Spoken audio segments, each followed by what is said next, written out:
You're so sweet to me.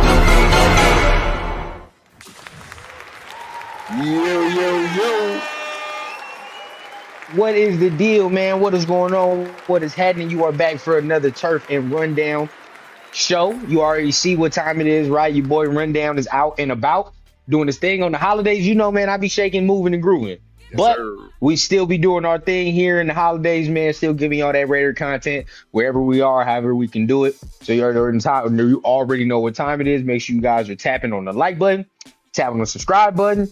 What is the deal, man? What is going on? Hey, it's Friday, man. I'm excited. I'm ready to talk this Raider talk.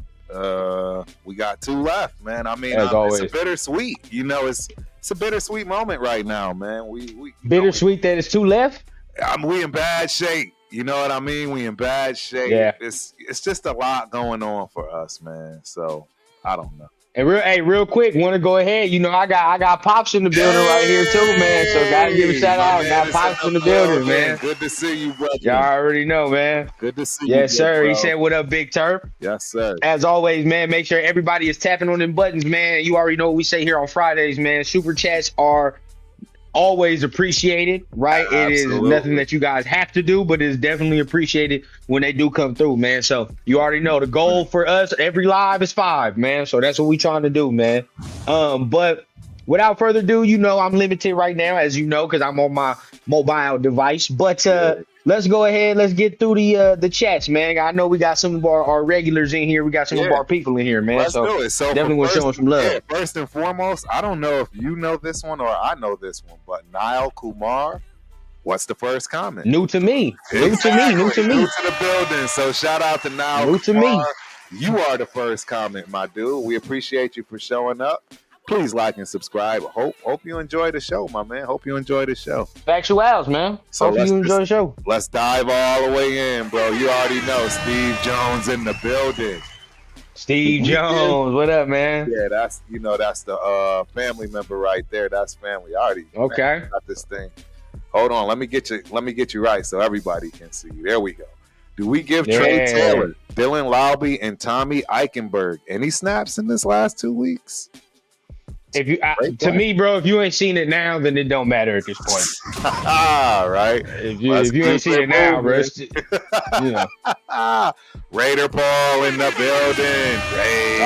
Raider Paul here. You know it's Friday, bro. Raider Paul in the building, bro. John Leon is in the building. Salute, nation. My guy, I saw you texting me something on Instagram too. I don't be on my phone, but I saw that, so I'm about to reply as soon as I get up off this. Yes, sir. That's what's up. Hey, we got John Fair Raider in the building. Salute.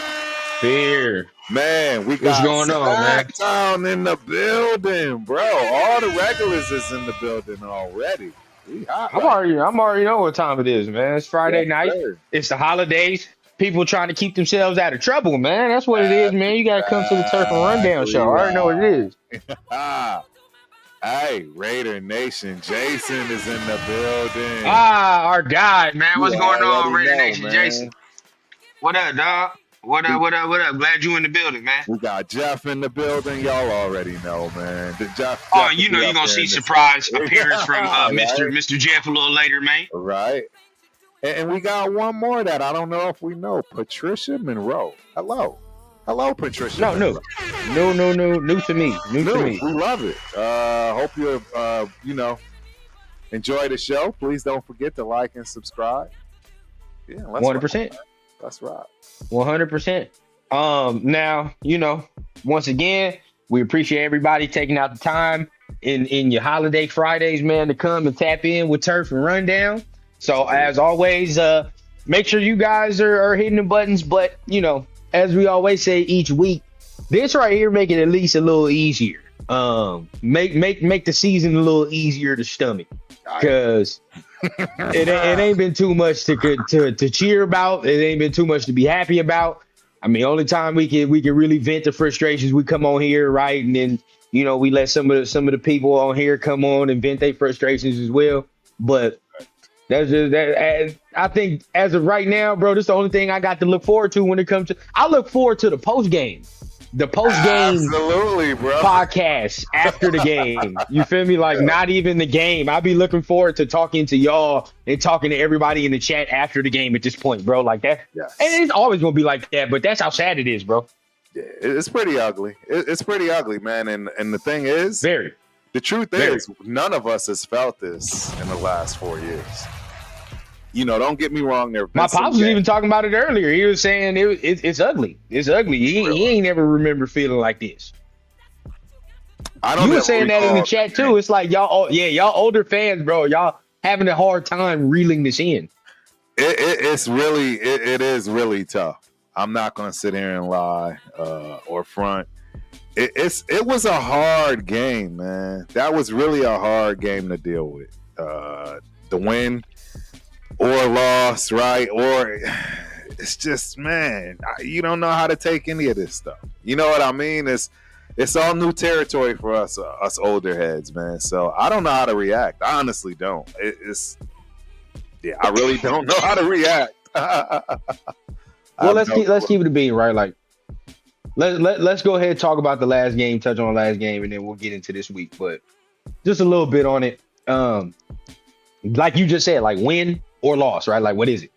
As of right now, we don't know. We in the middle area, because to me, it's the fan base, and you let me know if I'm off base, Turp. The fan base, the team, whatever. Right. It all feels out of balance. It all feels like we're indecisive, right? It's like we don't know kind of what we want or what we want to do. And that goes from the fan base to the product on the field sometimes, to the coaching, to the ownership, right? Absolutely.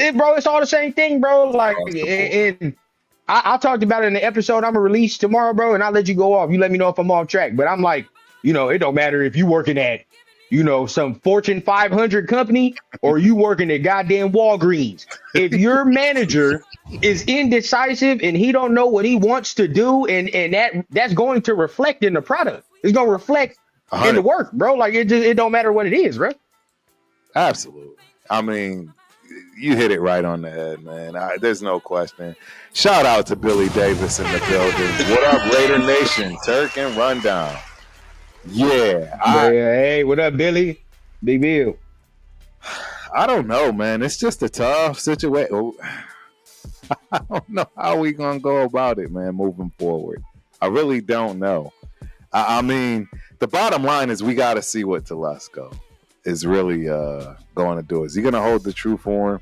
Right? Is he not going to, you know, trade up to go try to get Shador if we're fearful that, right, he's going to, you know, be scooped up by someone else? This is, man. Yeah. And this is where I say I'm like Telesco. I'll take Telesco out of it. Like, I don't care about Telesco, honestly. To me, he's middleman. To me, I start getting mad at Mark. And you know me, bro. I always say, like, no Mark slander when we come over here, right? Like, I always say that, bro. Always. Correct. But when it comes to certain things, bro, like when it comes to certain things, you do have to point at him and say, well, dog, like, there's nowhere else to point, right? There's nowhere else to point. And we could talk about this, but to me, right, the only way that this win makes sense is if you bring Antonio Pierce back. And some people don't want to hear that. I understand, right? Unfathomable that you can even think about this. And we're gonna talk about Maxx Crosby a little bit later. But either way, right?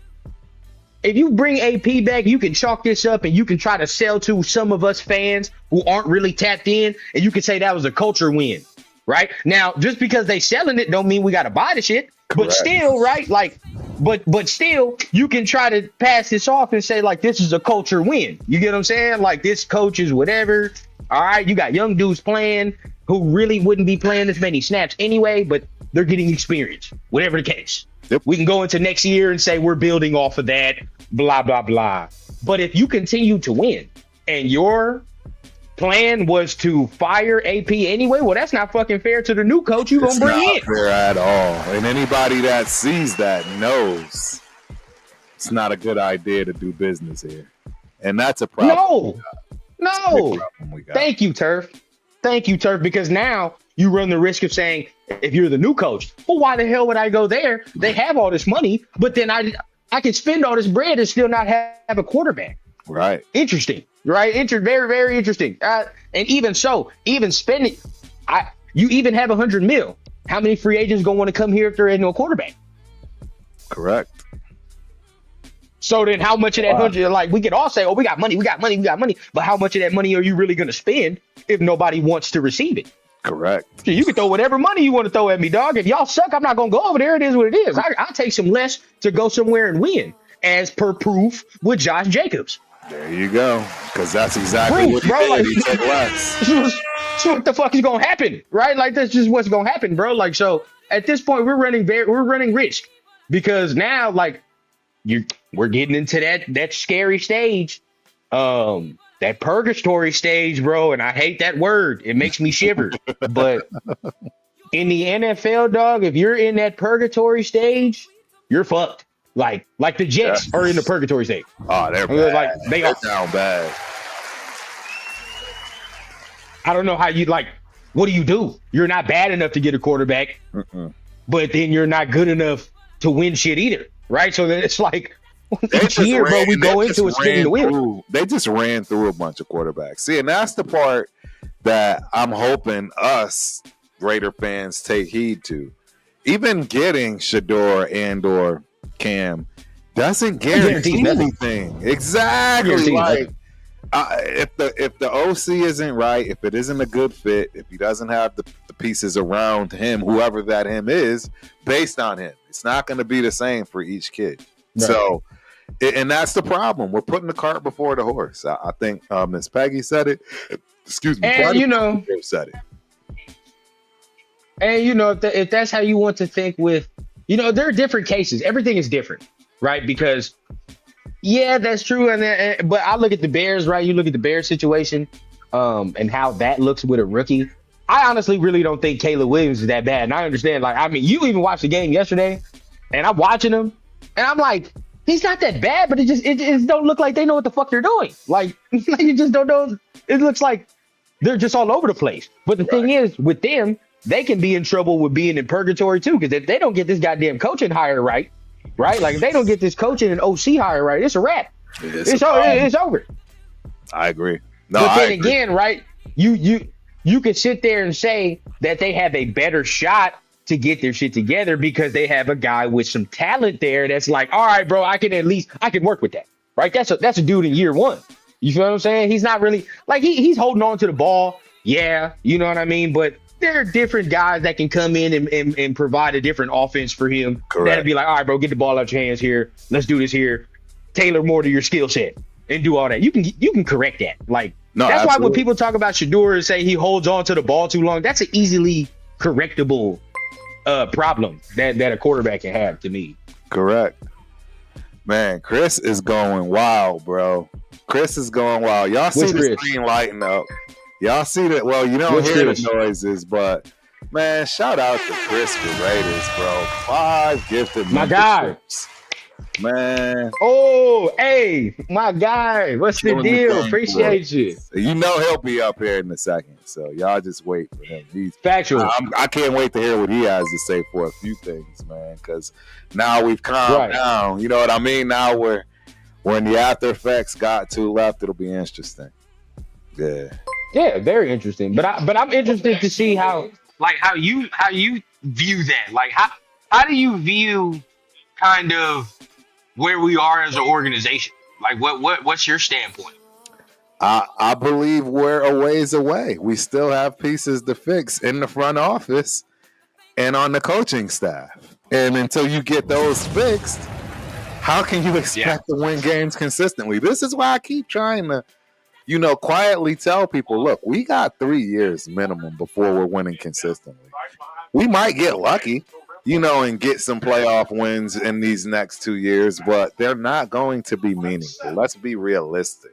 We know we are nowhere near the top 5 teams in the AFC, let alone the entire NFL. So I'm just trying to hold people, to realistic aspirations so that we don't go through the same scenario all over again and people just immediately start wanting to fire AP or whoever else for that matter. Well, especially if you're sitting there saying, like, there's going to be a new coach, then, of course, you definitely got to have that philosophy. Like, you can't just, you know what I mean? You can't just go into it, we're going to win the playoffs every year, and you're changing shit every year. Like, we got to be smarter than that. But let's talk about change, man. Let's talk about a little change. Yeah. A lot of rumors coming out about Mike Vrabel and about him being the next coach of the Las Vegas Raiders. Is the background cool? Everything, you can hear me? Yeah, everybody's good. All right, just want to make sure the background wasn't too loud. Let us know if y'all hear us see any issues. Let us know. I'm pretty sure we Gucci though. Yeah, just let me know. But either way, a lot of rumors and smoke about Mike Vrabel this week. So just real quick, how do you feel about that? I mean, I still want AP. It's no secret. I believe AP absolutely still belongs. He hasn't had a full season yet. And guess what? When I say that, I mean he hasn't had a full season of fully everything that he's requested and or asked for. You know what I mean? So, get the man a quarterback, get the man his offensive coordinator, get him some of the pieces to see how that translates. I mean, the defense was going well. We already knew we couldn't afford to lose anybody. Lost Coons. That was an issue. So it's just a matter of allowing this man to get the pieces that he needs and move forward from that respect. You know what I mean? And just let things bake a little bit. Let things start to materialize. Some of those guys that are not so good or don't look so great right now, under this tutelage, they might start to turn around. I mean, let's keep it a beam. Look at our guy Tyree, right? I gotta be honest. He's slowly turning the corner. I'm gonna keep it a beam, and y'all know I do not. Hey, don't let Chris and Severe hear you say that, bro. They gonna think I got to you, bro. Don't let them hear you say that. He's turning the corner, bro. He's turning the corner. It's okay to say that, people. Like it's not blasphemy to say that. Now we're not sitting here and calling this motherfucker prime JJ Watt or you know what I mean, prime Lawrence Taylor. Nobody's saying that. But still, it's okay to acknowledge he's better than he was last year. Let's just say that. All right, let's just at least say that. 100%. Yeah, I mean that goes without being said. Hey, let me hit up some of this chat, man. I'm gonna just start going down the line because y'all are representing as always, man. New England Raider boosters. This season hits me in the feels. I agree, man. Larry Fleming is in the building. I know, Larry, you better come up, man. Hopefully you got everything working today. Yeah. Man. But the Crusher was winning that Jags game. I agree, man. It's an ugly feeling. It is an ugly feeling, man. Christopher Raiders. We older fans are mostly used to this dumb stuff. I have to agree a little bit on that, man. John Leone is in the building. I sent you a video on Maxx Crosby. I'm cool with trading Max if we get some good picks for him. I'm tired of letting our stars go to late trade him while he's hot. I couldn't agree more. I thought we should have struck the iron while it was hot when the Detroit Lions were in desperate need, right? And we should have hit them where it hurt right there and just got the whole kit and caboodle. You know what I'm saying? That's what I would have done. I mean, if your mindset is full rebuild, then sure. But I mean, either way, still, I'm not doing that just personally because honestly, like, yeah, it's a rebuild, but honestly, bro, if you just get the right pieces in the right places, like the team is competitive. I'm not gonna sit here and say it's a Super Bowl team, but it's a competitive team. Like it's the Texans at least. You feel what I'm saying? Like, like look at the Texans, bro. Like shit. I agree. You just get the right pieces in the right places, bro. You look at their record. They're not blowing nobody out the water, but they're at least in playoff contention with a young quarterback, right? Well, shit, fuck. That's all we want. That's literally all we want as of right now. Nobody's asking for no Super Bowl shit right now. If you're asking for Super Bowl, that's on you. I don't know what's wrong. Yeah, you on your own. That's on you.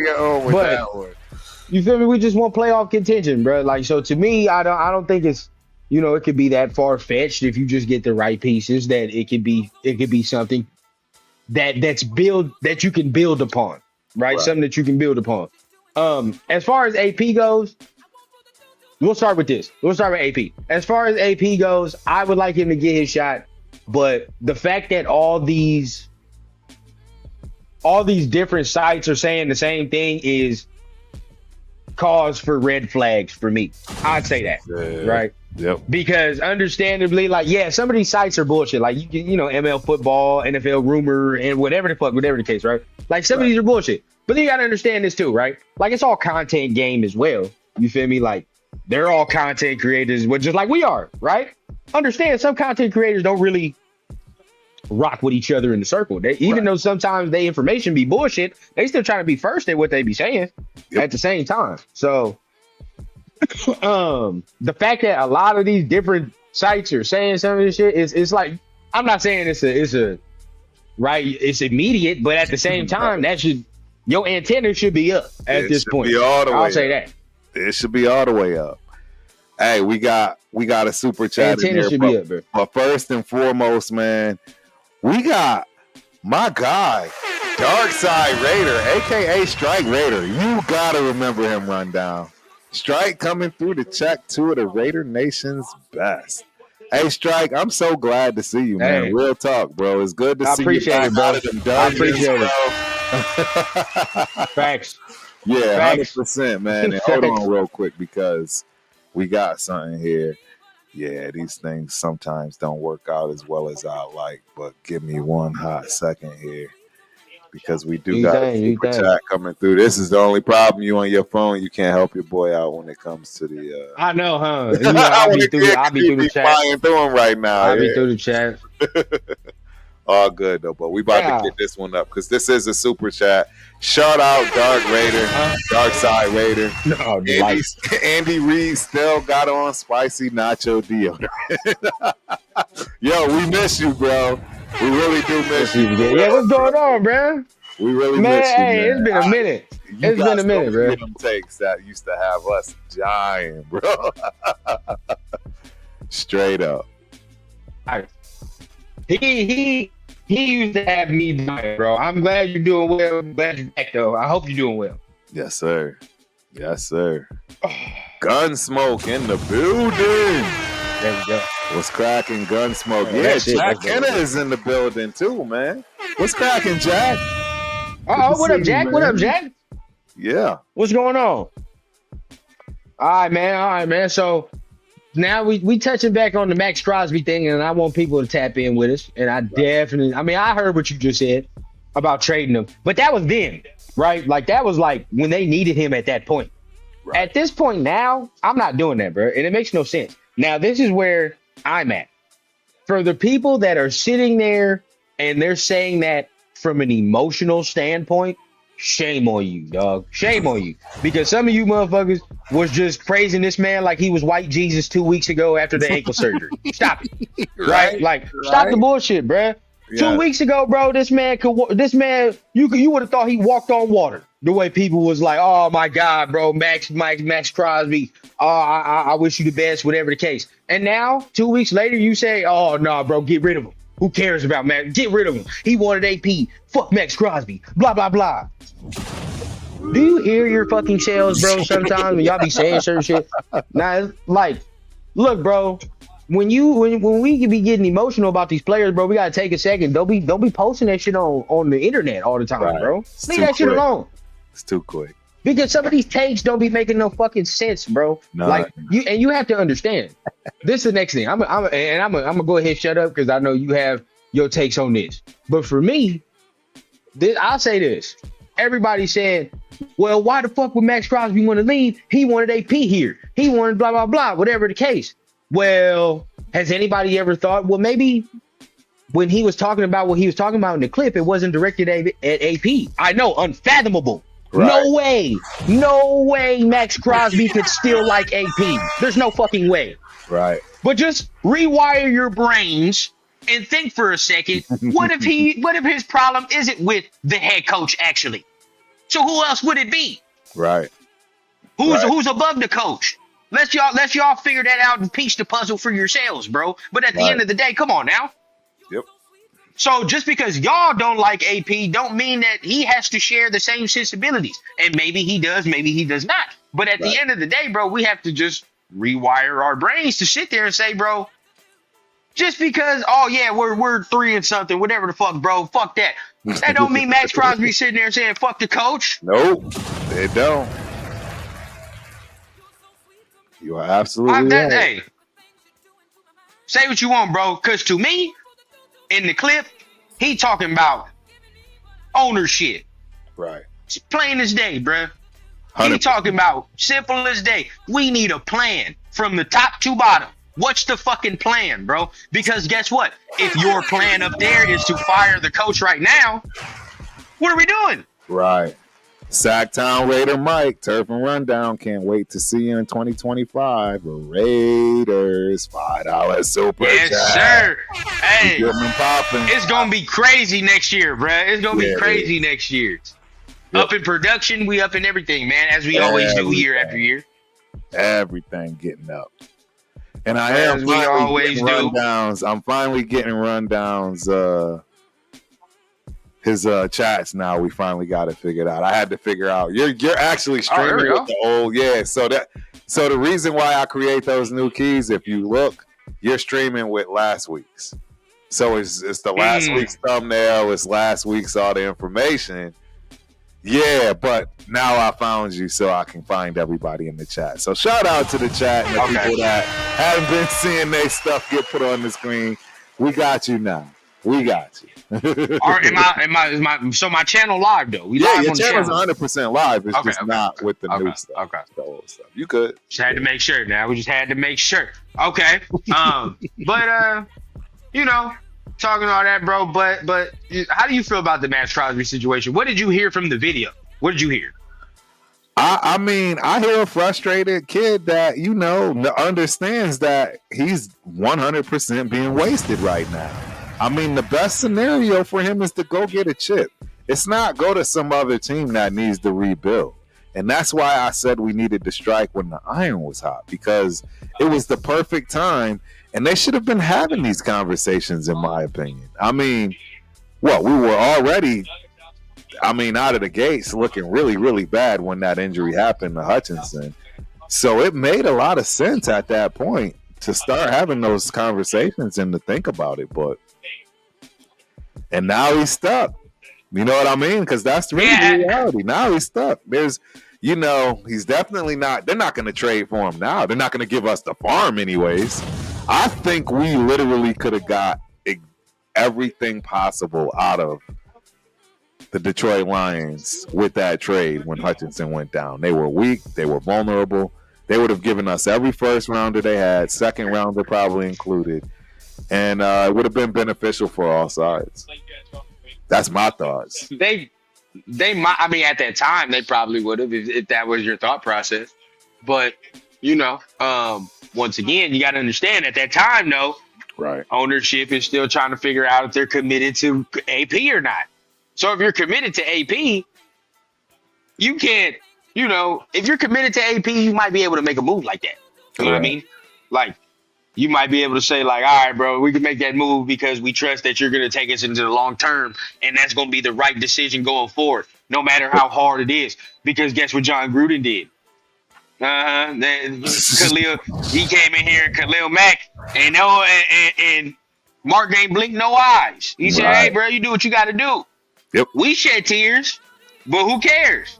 But at that point, right, we now you go to Maxx Crosby, but you don't know if you're committed to this coach or not. So if you're not committed to the coach, you can't fucking justifiably trade your best player and then fire the coach the offseason. Right. Like, bro, it makes no sense, bro. Like, you feel what I'm saying? Like, yeah. So you can't do that. So now, you get to now, bro. It's way too late now. You know what I mean? No guaranteed money. Nope. Now you're really flippy floppy on what you want to do as far as like, are you going to fire a coach? Are you going to get a new coach? We're getting new players now. What are we doing? You goddamn right. He should renegotiate and talk about what he's doing, bro. At this point, yeah, you don't have a choice. 7 years, bro. We've been only been in the league for 7 years, bro. You look up, it's going to be 11, 12. And now, guess what? Now, in blank years, we're going to have to fucking argue about how good Maxx Crosby was when it comes time to get him in the fucking Hall of Fame. But guess what? He has no goddamn playoff wins, so we can't justifiably get him in there when we want to get him in there. Some of the Raider players that are not in there right now have fucking playoff wins and Super Bowls. Can't get him in. You're 100% correct. So if we can't get players in there that have rings and playoff wins and Super Bowls, how in the hell is he gonna get in there with this resume? Some of you need to stop deluding yourselves. Stop deluding yourselves and stop getting so goddamn emotional over the shit, bro. You gotta understand from a personal standpoint, you're not gonna sit at your job and right, you gonna sit at a job that you can't elevate and accomplish shit at? No. You're going to find another place that you can elevate and get the maximum out of your talents. That's just what you're going to do. It's all walks of life, bro. Yep. NFL, fucking FedEx, Target, it don't matter where you work. It's the same shit. It's the same thing. I agree, bro. 100%. So just for me, bro, you know, it's just like with these players, bro, you got to understand at this point now, especially now. You know, before the Jaguars game, you could sit there and you like, all right, bro, you know, quarterback, right. You know what I mean? That's the plan, Max, quarterback. Now it's like shit, 6th pick in the draft. I don't know what to tell you. I agree, bro. I'm right with you on that. It's a tough situation. Some of these people are like, yeah, man, he should just shut up and play. What? You hear yourselves? It's wild. Come on, bro. It's ridiculous. It's fucking ridiculous, bro. Really ridiculous. So shout out to LB Raider 10 in the building. Is Max just putting stuff out there so that he can get that guaranteed money? I would think so. Yes. I would say he's definitely setting it up for his money. And before we say anything else, shout out to L11. What up, Turf and Rundown? And I see PTS in the chat. I don't know, Turf, if you and PTS remember me, but we chopped it up at the draft after Brock got picked. I do remember you, bro. Now that you say that, shout out. We appreciate that. Fire, bro. Super chat, man. Absolutely. Hey, welcome to the show. Hope you enjoy it, man. And please appreciate you being here, bro. Absolutely, man. Absolutely. Appreciate you being here 100%. You just touched on that comment, bro. It made me think of something, but I forgot. I just forgot it right now. Tree braid. It's gonna come back to me though. It's gonna come back to me. Well, who else we got in the chat, man? Who else we got up in there? It's lit. The chat is lit. Shout out to everybody in the chat, man. It's mad people. Oh, our guy, he said LV Raider 10, right? And I believe that's who's doing the show with Leo in them on Raider Connection. So shout out to bro, man. He said, is he doing this to get more guaranteed money? I'll be real with you, bro. If you was playing for this organization, wouldn't you want some guaranteed money? Shit. I ain't no guarantee we going to the playoffs, so I need to guarantee that my bread is right, at least. Yep. Hey, so I'm hearing that Brock Purdy's bread is pretty much already set and slid to his bank account. Anybody heard from the Niners about that? Yeah, from the Niners. I mean, I would think so. They have they're in Oh, they're another team. There you go. They're another team that's in that purgatory situation, right? Because they're about to be in there. They're not about to get better as these years progress. I don't think so. I think their window's closed. Their window is definitely shot. So, right, like you're gonna go as far as Brock Purdy takes you, but for me, like, you know, Brock Purdy's only gonna go as far as his talent takes him. So then at that point, it's like, you know, what comes first, chicken or the egg? Like, what are we doing here at this point? And now you're in the Cowboys. You're spinning your wheels with a mid quarterback. What we were doing for a couple of years. You spin your wheels with a mid quarterback that's not really getting you anywhere, right? And then you keep adding these high ticket priced ass free agents that's just getting more salary cap taken, more cap hits taken, but y'all not winning shit. So then what's the point of the cap hit being sliced like this? Now you in salary cap hell. Now you in salary cap hell with no wins to show for it. Like, everybody want to point at the Rams, but the Rams got a Super Bowl out the shit. So it's like, the shit. Hey, you feel me? Like, oh well, you know what I mean? Like, we'll deal with not having the draft picks and all that because we got a bowl. It is what it is. But all the other teams, like, we was doing it for many years, paying all these high priced dudes. Correct. Not getting no results. Get nothing. Nothing in return. No results. You know, so I mean, the years have, that fortune has changed a tad. We've started to sign better free agents come these later years, but still though, now I mean, like, we gotta avoid that purgatory situation, bro. Like, we just, I don't know how we're gonna do this. I don't know how we gotta we have to acquire a quarterback. Right. The score of that Timberwolves game is 76-84. Houston is winning. So, yeah, shout out to Just Edits. Hopefully you can see it on I'm your waiting phone, on that USC game. Yeah, hopefully you can see it on your phone. The ticker, maybe it's too small for you. Might have one of them little small iPhones. So, I don't know. But, hey, one more shout out to L11, man, with a $5 super chat. Just wanted to send a super your way too rundown. Appreciate you, bro. I appreciate that, man. Thank you, man. Absolutely. 100%.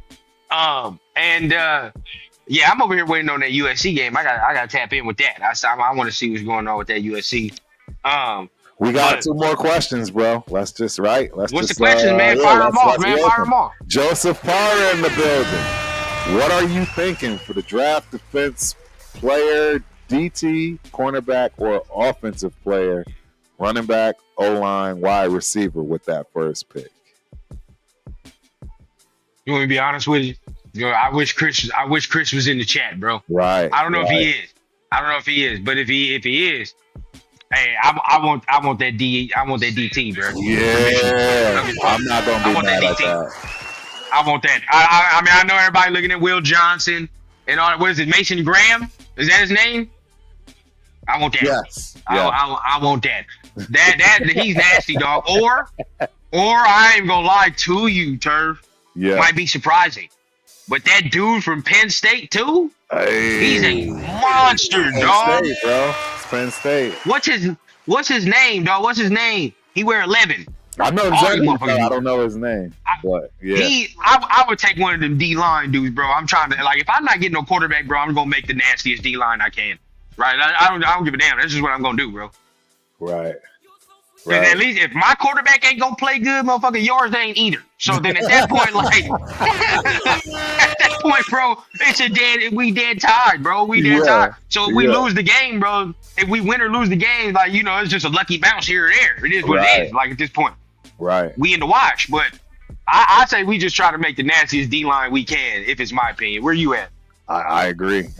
Just defense them up, right? Defense them up, and then we'll start putting pieces on the offensive side. We got Dakota Miller. These Raiders fans need a pause. The talk you tell the team is at least relevant. Could be relevant in 2 to 3 years. See, Dakota, I'm not mad at you for making that comment, my dude, because I think you're right. We do need to slow our roll. We need to pause on a lot of this stuff, but it's just impossible for us Raider fans to think logically right now. I'm actually getting closer to the logical side, which is why, I mean, I'm having a blast doing this, but my expectations are way lower than most. I know that for a fact. And they used to be the exact opposite. I was super optimistic about everything. And now I'm back in a good place, in my opinion, because I don't see a chip till 5 years from now. I don't even see it till 5 years from now. I'm gonna just give y'all my God's honest truth. If you're talking about like the whole enchilada, then yeah, like exactly. Yeah, that's what I'm saying. I don't see it. I don't see us doing anything here because you got to get the quarterback thing right. Like, and if you miss on that, that's 5 to 10 more years. Bro, like he said, we don't even have the front office right yet. We don't have you're putting the cart before the horse. The front office needs to be right so that you're selecting. We got the front office. Yeah, we got a lot of people. We got the front office. We got 3 of our regulars waiting. I said bring them on, man. Bring them on in, right? It's time to start getting this party right, ladies and gentlemen. Hold on, let me see. Where am I at here? What time was that USC game? It should be coming on. 7:30. 7:30 West Coast time. For you Easterners, man, that is late. Yeah. I'll just say that. Late. And we got my man Jeff in the building. Hey, Big Jeff, what's going on, man? What's up, man? What's up? Yeah. Let's go and get one more of the fellas up in here while we striking the iron and it's hot. Let's see what it's looking like. We got my man Chris in the building. Hey, we doing this all brand new on a vertical right Friday regular, man. Yeah, this Friday regular, man. My guy Chris. But last and not least, my guy Larry is in the building. Can everybody see everybody? What's up, Larry? Brady Bunch, man. Yeah, looks good to me. I can rock with it. What's going on, man? What's going on? I know mine. I probably got to flip my camera. That's what it is for me. Fine. I got to flip my camera. You fine. You fine. Okay, bet. Say less. But what's going on, everybody? What's going on? Not much. How was your holiday? Hey, I can't complain, man. Happy holidays, everybody, straight, man. Happy holidays. Yeah. I can't complain, man. Everything was straight, man. You know, just chill with the fam. How was everybody, man? Just went to the movies yesterday, but how was everybody with y'all, man? How was everything with y'all? Mine was quiet. My kids were going out of town. I had just me and my wife eating some prime rib and potatoes and oh man, that sounds good. Kids out the house now. We eating prime rib. That's wild. That's wild. That's what we eat when they're not here. Yeah. I see how y'all get down, man. I see how the parents get down. Y'all be relaying the secrets, bro. Y'all save the good shit for when we leave. That's what Yes. Hey, Ray, you about to be a new parent. I'm gonna give you some old school tips on how to parent. So you know some tricks in the trade. That's all I need, bro. I just need a little tips, man. Gotta incorporate the old school. Right now, rundown. Maybe start a radio channel. Let's start a daddy channel. Right. Yeah. At this point, bro, it's gonna get more views than the regular shit. You gotta hear this while he's sitting next to you. I'm telling you right now, the dude sitting next to you is not going to be help. He's only going to hinder. He is going to spoil the hell out of that child. So don't be looking for Papa Rundown to do anything right. Oh, Papa Run? Papa Run, that boy. and he keeps saying it like, oh yeah, bro, you know, you can just drop him off over here. You can do all that, bro. And I'm like, look, I know I'm gonna pick him up. I'm gonna say something. I don't want nothing. I'm gonna come here. He's gonna have what he wants, right? He's gonna have everything he wants. I already know what time it is, bro. Right, exactly. Yeah, that's how I do my grandkids the same way. If you look at the title of grandparent, that's part of the title of description of grandparent. I being one, and that's exactly what to make lives harder. that's part of it. Now I know. See, like that's the playbook. That's the playbook. Yeah. That's the play. I got it. Hey man. Just do one thing. I'll say that. Right. Don't do one thing. Don't piss off Pop Run if you have your kids. Do not piss them off if you have your kids. Why? You're going to feed them full of candy. You're going to pick them up. They're going to run wild. So be careful. Right. That's a fact. That is a fact. Man, I have to be writing all these things down, bro. I'm going to start writing all these things down every Friday, man. We're going to start with little parent tips. I ain't gonna lie, man. I can understand the next Friday you're going to come with a notebook Right? Hey, oh no, I'm dead serious. I'm dead serious because there are some people in here that's having some kids too, man. There's a lot of people I know that's having kids for the first time. Same with me. So I'm like, shit, we all need some tips in here, man. Everybody need tips. Oh yeah, always. Because you know what? I'm gonna say this. Not that I'm an expert. You know, being a teacher and everything else, and working with kids and special necessities, special circumstances. But you can never fail with loving them up. You love them up. Give them as much attention as possible. Seriously. That's automatic. That is the number one thing. You will never fail in that. Right. That's automatic. Hey, and from what I understand, hell, I'm gonna be hitting Chris up myself. He already been down this road. He got kids that's my age. I'm gonna be dealing with this middle-aged stuff kids here in a minute with an 18-year-old, 19. Yeah, so Chris, I'm gonna be hollering at you, man. That's when I get scared. I got some ways away, but them teenager ages, I know that's when I start getting weird. It get crazy. I ain't gonna lie to you. Hey, but I'm gonna say this, not to cut you off. The girls are more difficult than the boys. 100%.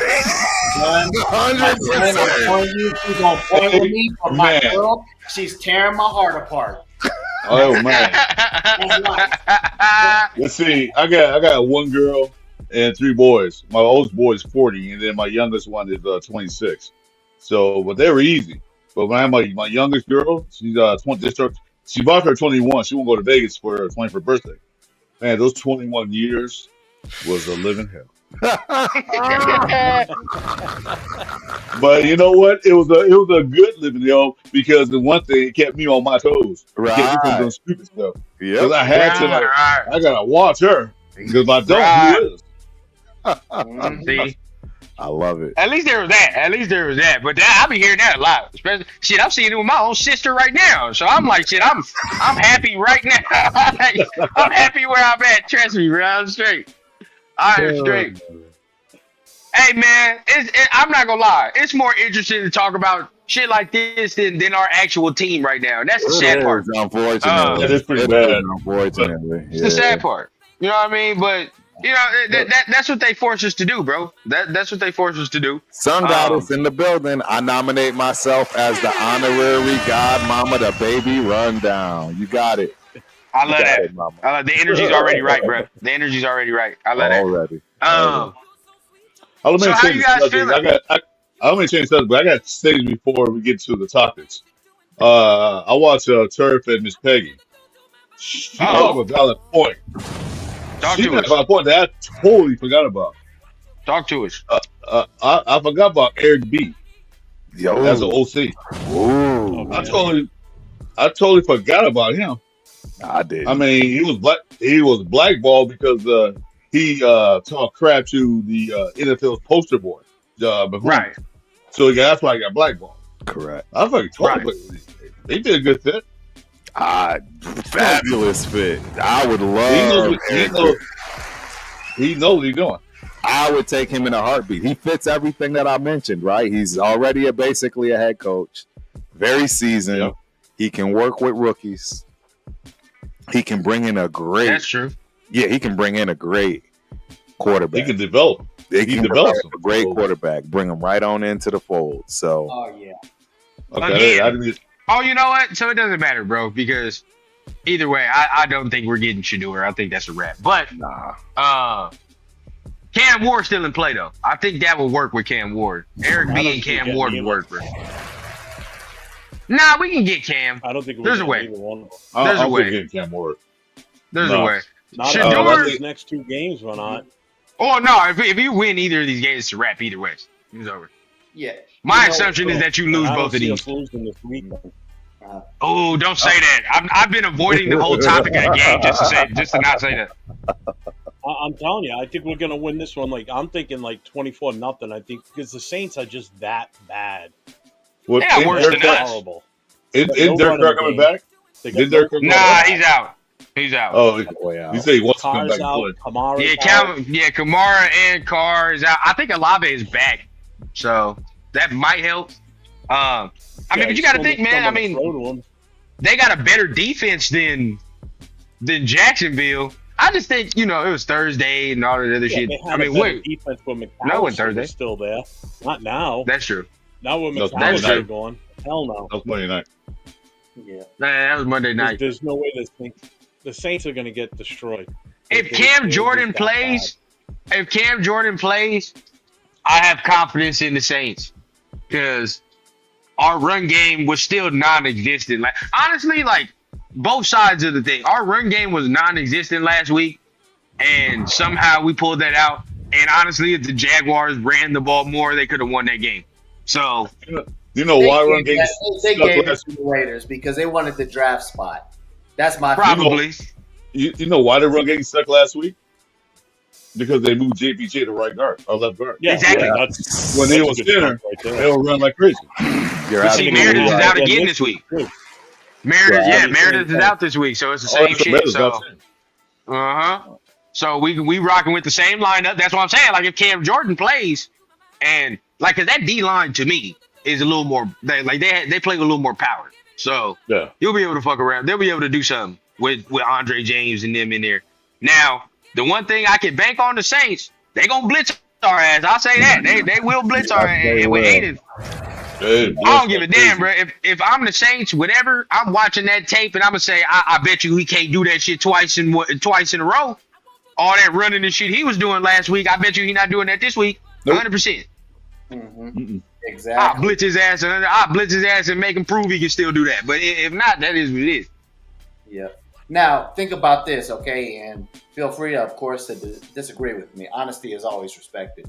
But there's two different games that are being played. We have the playoffs and those teams that are vying for the playoffs. On the low end, there's these strategic moves and the whole tankathon thing. And so people are looking, owners or if it's coaches, whatever. They're game planning in order to vie for those specific spots in order to get what they want. We shot ourselves in the foot. Okay, we're a little bit outside of the Shador. We're not so far outside of Ward, but if one of those two want to be with us, more so Shador than Ward, then they'll have to do an Eli, is what I'm seeing. What y'all thought on that? Be honest with you, I don't think Tom Russell actually do want Shador Sanders. I think I don't think Tom does either. To be honest, I don't think he wants him. I think he's looking at somebody else. Now, I'm gonna say something. You probably cut me off the stream in a minute, but I'm gonna say something. That's wild. I'm glad he gave us a disclaimer. I ain't gonna lie. I'm getting my drink now. right. The Carson Beck is going back to school, right? Yeah, he's going back. Oh, okay. I thought it was coming out. I would say if he's coming out, and the Raiders can't draft who they really want, go ahead and get Carson Beck. Let me say this: when Carson Beck had his phenomenal year, who was he throwing it to? Brock Bowers. Brock. That's a great point. And if you can bring him here and pair him with the Brock Bowers, maybe get a couple more receivers and a decent running back, he might be decent. I'm just saying. That's all I got to say. Now, I'm still here, so I guess you guys can kick me off here. That's not a bad point, brother. I don't, and I'm not in no way, shape, or form am I a Carson Beck fan in any way, shape, or form. I'm not either. But based on what you said, I agree with that take. I would do that take. Yeah. I wouldn't have a problem with it at all. And hey, it's one of those. Hey, you're shooting in the dark. You're getting them in the what? 4th round, 5th round, right? Because I think his stock has dropped drastically, right? I don't know. He probably. Yeah. He probably be lucky. He like a second round pick. Second round? Y'all think that Carson Beck is second round? Wow. Rundown. He's gonna be a second round. I think he's third at best because he has not, since Brock has left, he has not really displayed the necessary consistency in order to validate a second round pick. Yeah. That's my opinion, though. I agree with you, Larry. I don't know, man. With some people over here is trying to really convince me that fucking Jalen Milroe is a first round pick. You can't fucking convince me that Carson Pick is not a second round pick, bro. This is that's where I start losing. I'm sorry. Well, I don't know. We got to look at after what Lamar Jackson did against the other 16 this past weekend. They might be saying, yeah, it looks good. Do you like Lamar Jackson? He can run the ball. No. Yeah, we went round and round. See, the difference is though, Lamar's a unicorn. Like that, like this motherfucker's different, right? Like beyond different. The way he moved, just even the way they run is completely different. If you look at Milroe and Lamar, right? Like Milroe, more powerful runner, whatever the case. I don't think Milroe has the ability to do what Lamar has done, bro. Like what Lamar's doing with his arm is special. It's different. Nobody thought, like everybody was like, if he just get his arm 70% to what the legs are, it's a wrap. It's over. This motherfucker's damn near all the way 50-50, like the same shit. Like the legs are just as good as the arms. Same shit. Like I don't know if Milroe can do that, bro. I don't think he can. I don't think so. In the NFL right now, with the players in the NFL actively playing right now, Milroe's game, who does it match the most in your eyes? In your eyes, a more athletic Jalen Hurts. No, okay. So he coincides with Jalen Hurts. I can't argue with that because it makes sense to me. And it's just that Milroe is bigger, stronger, faster, and so I'll give that. He's more athletic than Jalen Hurts for sure. He's more athletic than Jalen Hurts for sure. So real quick, I gotta get in Anthony Provencio here for a hot second. You say Eric Bieniemy sucks. If Eric Bieniemy sucks, why have the Chiefs' offensive numbers absolutely dwindled since he's left? Absolutely dwindled. They have not come close to the numbers they put up when he was there. And I don't want to hear about players, etc., because he went through having to shuffle players out as well. I think it's just super false. And you're just being a hater right now. And that's okay. Anthony, we want you here. I'm assuming you're a Chiefs fan. It's all Gucci, but I just want to make sure that energy, you know what I'm saying, is that. Well, let me ask y'all this question real quick. And I want to hear from Jeff. I want to hear from Turf for sure. I want to hear from all you, but I want Jeff. I'm interested to hear what you say because you be on board, right? When we talk about replacing AP, the name that comes up that everybody knows is Vrabel, right? Mm-hmm. Now what I've heard over the last couple of days is, well, what's the fucking difference between Vrabel and AP? So for those people that are asking that question, can you articulate to us what the difference would be between that? Because people are legitimately asking that question. Like they're saying there's no difference. It's the same shit. So, I mean, if you could articulate to the people what the difference would be. For me, you're talking two totally different people. First of all, two different players when they played in the NFL. Yes, Antonio Pierce was great in his own right, had a good run with the Giants. I still think Vrabel was a better player than him, and it showed what he did on that team and the defense. Because the Patriots, during their time frame, was all defense at that point. Their offense was great and everything, but they never had marquee offensive players. They never did. They brought them in for a season or two, and then they were gone. But the two are two totally different people, especially when it comes to the coaching. AP's basically a rookie. He's still so new and so fresh to the coaching ranks in the NFL. Yeah, he was a position coach before he became an interim, and then before he became the head coach. You're talking about Vrabel that was tutored under Bill Belichick, played under Bill Belichick his whole time. Now, granted, everybody knows me. I'm not a Patriots fan, but you're going to look at the facts here. Bill Belichick was a great coach. No two ways about it. Look what he did. Absolutely. Then you look at pretty much the Bill Belichick coaching tree, which is absolutely huge now through the years. And Vrabel is a descendant of that.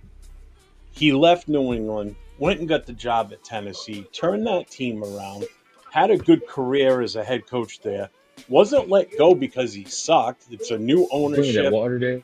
Everything came. New ownership came in. They wanted their own direction, so they let him go. He should have been a coach this year somewhere. How somebody didn't pick him up is beyond me. I don't know how that got missed.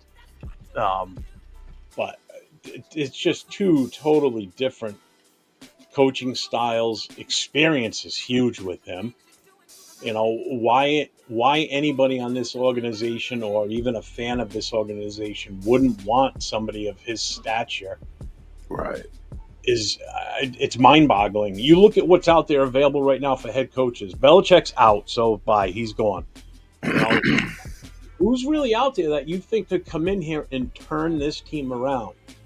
Yeah, Bieniemy could do it. I'm not saying he can't, you know, but again, he's had a career as a coordinator, not in a head coach position. You want someone that's got that experience of leading an entire team, an entire office of coaches, an entire roster, and having full control over everything. That is invaluable. You can't mess with that. So, would I want Vrabel? Yeah. Should he come in here? Only if AP's gone. That's who I want in place. Other than that, I am fine with giving AP another year. Just give him the right pieces. You also failed to mention that Vrabel had his team well disciplined. There was no troubles. There was no outbursts. And they were a playoff team. Anything stupid. They were real disciplined. They were a playoff team. And look at them now since he's been gone. They're garbage. Until management decided to then trade away very important pieces to the offense.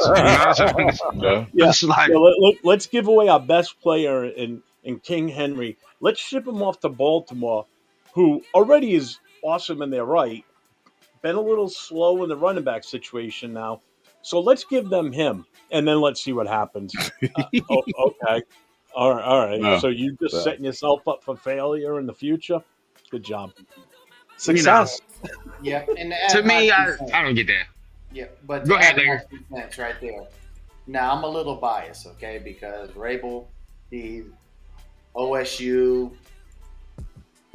linebacker, you know, good college career, good NFL career and everything else, played his heart out, insightful. Let's go ahead and coincide with everything that Jeff said. You know, so if AP is going to be replaced, then Vrabel is going to be the obvious pick. If you leave it up to me, I'm not trying to give money away like that. It's like, hey, ride the contract out. We're going to find out what's going to come about on this contract. It's only 2 years. Enter year 2. Finish it out. If he sticks, he sticks like Barnacle. If he doesn't stick, hey, let him roll. On the greener pastures. That's easy. Logical. Can I say one more thing on this too? With of course versus Vrabel. Of course. Do you want a guy that's been a head coach before, had success, or do you want a guy that's so new? And one of the reasons he was hired is because he's a lifelong fan of the team. If that's the case, just hire any one of us right here now, or pick somebody out of the chat. You're a lifelong Raiders fan. You want to be the head coach of the team? Because that's pretty much what we're pretty much saying right there. You know, I mean, so yeah, I appreciate that he's a lifelong fan, but that doesn't make you the right fix to be the coach just because you know the past history of the team. That's awesome. Right. Everybody that's a Raider fan should. Also, and just a little tidbit as well. You know, he did get fired from the Titans. I feel unjustifiably anyway, but still got fired. And if you're watching that Hard Knocks, the end season with the AFC North, I actually saw him on the last episode with the Browns. I saw him coaching the offensive line. So, you know, that's very good that he's in the NFL right now. You know what I mean? Helping the coach right now, not just out on his couch, sitting down. You know what I'm saying? Yeah. Like, he's in the league. He's still working, still in the mode. So that's always good to see that. So Jack Henna had a fabulous question, and it's right up my alley because y'all know I love and adore Patrick Graham for several reasons. But he's asking, you know, everybody's talking about all these coaches, all these, right? The Vrabels. Why not the one we actually have that actually got this defense balling? Patrick Graham. Why not Patrick Graham? The defense held this team together.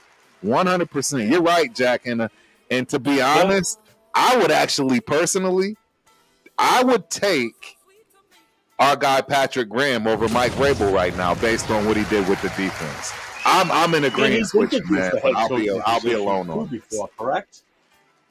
Right? Isn't he already interviewed in the past? He's already interviewed in the past for head coaching jobs too. So correct. He's possibly been on the hook for some of these too, or close to being offered the job until someone. So they're saying, how would you feel about Patrick Graham being the new head coach instead of AP? Yeah, that's the question. That's what we're asking. In-house. I endorse it.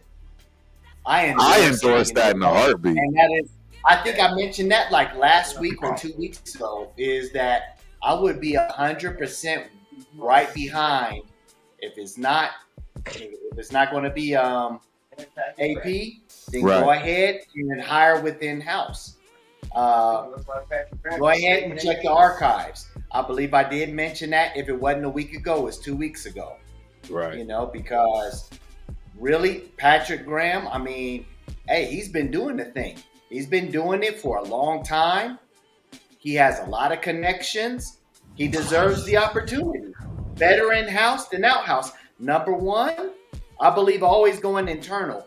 You know, but I will never turn away. Sorry, guys. I'll never turn away a Buckeye that is a proven stature like Vrabel. And I won't turn down a proven commodity such as PG. Patrick Graham. Yeah, I mean, if you've got the ability to hire within with the talent you have in your coaching ranks now, then it makes no sense to go outside the organization if they're qualified. And Graham is definitely qualified. Why wasn't he named the interim coach instead of AP? A lot of people. And see, look, let me go ahead and interject. Let me go ahead and interject because y'all about to go on y'all whole love letter with Patrick Graham, and I'm gonna go ahead and fuck it up. I don't like it. I'm gonna be real with you. I don't like it. I don't. I have never been the one to sit here and say, oh yeah, man, I love Patrick Graham for a head coach. Anyway, like I like what he does with the defense. I'll be honest with you. I like what he's done with the defense. It's all right. But to be real with you, bro, I'm gonna be real. The reason he didn't get the job over AP is because he don't have that head coach charisma. He don't. I'm gonna just be keeping I understand what you mean by that. With you, dog. I do understand what you mean. We watch the interviews, dog.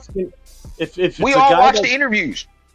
But if it's a guy that went and interviewed for head coaching jobs elsewhere in the league, he's on your staff as your defensive coordinator, and you're gonna and you let McDaniels go. Why did you not even get? Because I never even heard anything about them considering him being the interim for the rest of the season. I would have at least, knowing that he's interviewed in the past, I would have at least given him the interim spot for the rest of the season last year. What damage can he do at that point?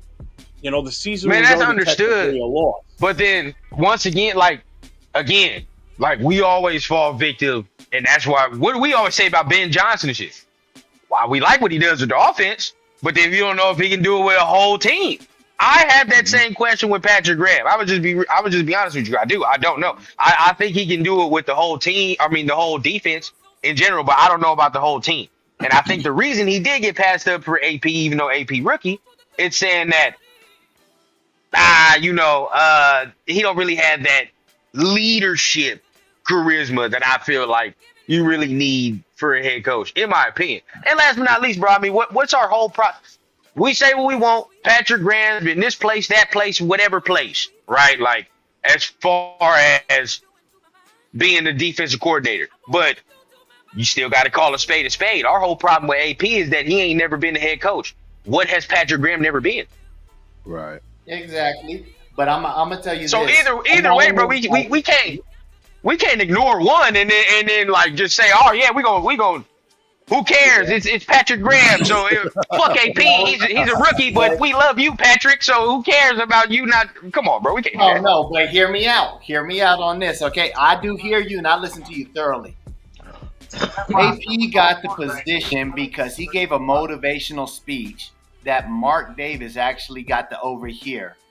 He had the entire locker room enthralled. They were in love. And Mark Davis liked what he heard. They needed inspiration. And what pissed off Daniels? McDummy?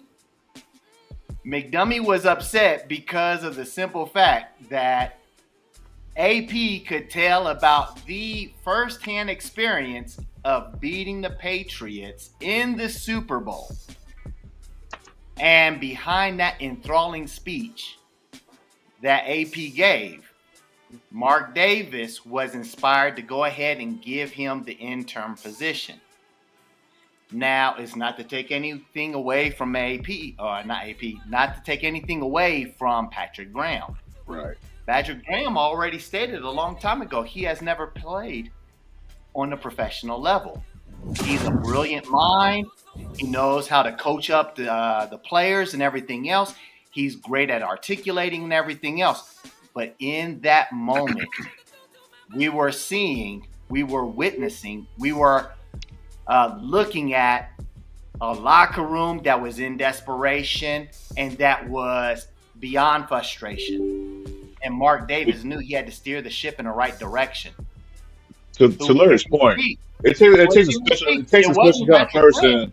It was AP. And so the natural selection with the endorsement of the players, AP had the locker room. So you had to go. To your point, Larry, it takes a special kind of person to be the head coach of a whole team. You talking about the defense, offense, special teams. Patrick Graham, when we do interviews, he's quiet. He seems more or less he's kind of like to himself, but he talks. AP is he's the hoorah guy, the rah guy. He get people fired up. Patrick Graham is not that person. He's behind the desk. He do all the dirty work. Yeah. So it's just a special person. Why do you think McDaniels couldn't get demotivated? Because he's not a people person. AP is a people person. Yeah. So hey, real quick, man. Pops, head coach. And I didn't mean to cut you off, Chris. My bad. But Pops is listening to the conversation. He want to tap in, so I'm gonna let him go ahead and tag him in. You know what I'm saying? He gonna go ahead and tap in with your OGs, man. You go ahead and get it in, man. Yes, sir. Papa Run. What's cracking, brother? What up, Lex? How you feeling, man? I hope you're feeling a little better, man, against the circumstances. You know what I'm saying? Yeah, man. Appreciate that, bro. Absolutely. What's going on, man? How you doing? For sure. Hey, how you doing? All right. What's up, fellas? How y'all feeling tonight, man? Good. Talking this talk. No doubt. Yeah, it's been a minute, dog. I mean, I'd be remiss to say if it wasn't a disappointing year, that's for sure. You know what I'm saying? But, I had a question for y'all, because I've been hearing all the talk, too. I ain't been tapped in as much as my son has. Right. But I'm going to ask y'all this, though. I just want to know, like, what do you guys feel like? Why do you think AP deserves to get fired or not be the coach of this team, given the circumstances that he was put in? With the quarterbacks that, honestly, let's take the emotion out of it for a minute. Like, with the quarterbacks that he had on his plate, some of the early on injuries, I just want to know what other coach in the league could, what is another coach going to do? We saw what Sean Payton did with Denver. We saw what Sean Payton did last year with Denver. I'm not saying Bo Nix is a world beater, but damn, there's some structure there. Right. You know what I mean? I don't like my biggest thing, because I don't think AP deserves to lose his job. To me, that's like a little setup for the okie doke to me. If they try to do that, you know what I mean? Bingo. But I don't understand. Where I'm trying to figure out where things is coming from as well is, whose decision was it really to start Gardner Minshew? Bro, it's the biggest. I take it back there. I asked that last week. And I still get an answer. I asked that last week, sir. Who made the decision to start Gardner Minshew? I don't think AP had the decision to make that call. I think it was Scott Gillespie and Getsy who said, we starting Minshew. Because he can't. AOC should have started season because AOC helped get AP that job. Why is Gardner Minshew playing? As on top of Gillespie and Getsy. Because I look at it like this as well. it couldn't have been based off of one interception that the man threw at the end of a game, pretty much in the preseason. That just doesn't add up to me. Right. You know what I'm saying? I felt like based on his body of work from last year, he deserved to come into this season as the starter. Gardner, you're going to back him up. They were both learning a shitty offense. Now we see that they were both learning. They were both immersed in a shitty offense. They couldn't do anything. So I just don't understand why everyone's trying to scapegoat AP. Like, what you thought he was going to make a playoff run with this? It was a total money move. Move. There you go. I agree with that 100%. And I think that's time to let's go for the season than they were for AOC 12. Without sure was, and that's just not the right move. You know what I mean? I think that was one of the jump offs for the Devontae Adams debacle. I think that started some of that as well. You know what I'm saying? So, once again, and I'm like my son, man. I was always like, look, man, let's not cast aspersions on Mark because Mark he's been kind of swimming upstream trying to get it right. But this is mismanagement by Mark in a certain way. I'm starting to kind of point the finger there because we're still sailing on the ship of instability, right? That's the first thing that we talked about last year. Like, okay, look, we solid. We got a little foundation. We're trying to build a culture. And now all of a sudden we rocking the boat again, and to me, that points to Mark Davis, man. I mean, I know that you want to chase this Patriot dream. You like this philosophy, this ideology. I'm all cool with Tom Brady being on board. I'm not knocking that. I feel like we need some of that juice, but I still feel like we need a better consistency from within as well, right? And you don't just throw a dude out just because, okay, we know we didn't get a quarterback. They tried to get a quarterback. They couldn't get one. And like I said, I just felt like, you know what? Cool, bring Gardner Minshew in, bro, but you're going to come off the pine if we need you like that. Because I felt like they stunted Aiden's growth. His growth was stunted. And that's the fault. And that's the fault. To me, that is the fault of the front office and ownership. Mark Davis doesn't have his own identity. He don't have his own identity. So most of the owners in the NFL, they all have a certain identity. You know what they're going to do. They know what they're going to say. You know who they're going to pick and who they're going to play. Mark Davis has no identity. He's like, he's over here, he's over there. He's over here, he's over there. He's all over the place. He don't know what to do. He said that he's not a football guy. Okay, we understand that. We'll get a football guy in there. So and Richard Seymour. Just handle the money. We get the football. He's not your dad. We understand. As long as he owns still the majority in this team between him and his mom, it's not going to get much better. It'll gradually, as he sells off more shares and gets more owners involved, where he's got less and less of a say, especially if he turns to Tom Brady and Seymour a lot on the football operations side, which is the smartest move he could make, especially if he doesn't want to be lynch mobbed by the Raider fans, because that's going to happen at some point. The fans are going to revolt and burn that place to the ground because they're tired of this shit. Some of us older guys that it's been 40 years since most of us have watched the Super Bowl win. And I ain't much time left, along with some of the other guys that are around for a long time. So it's I'm ready now. I'm ready in the next few years now. Ready. And if he keeps going the way he's going, good Lord, it's going to be a long time even still. It's going to be a long time.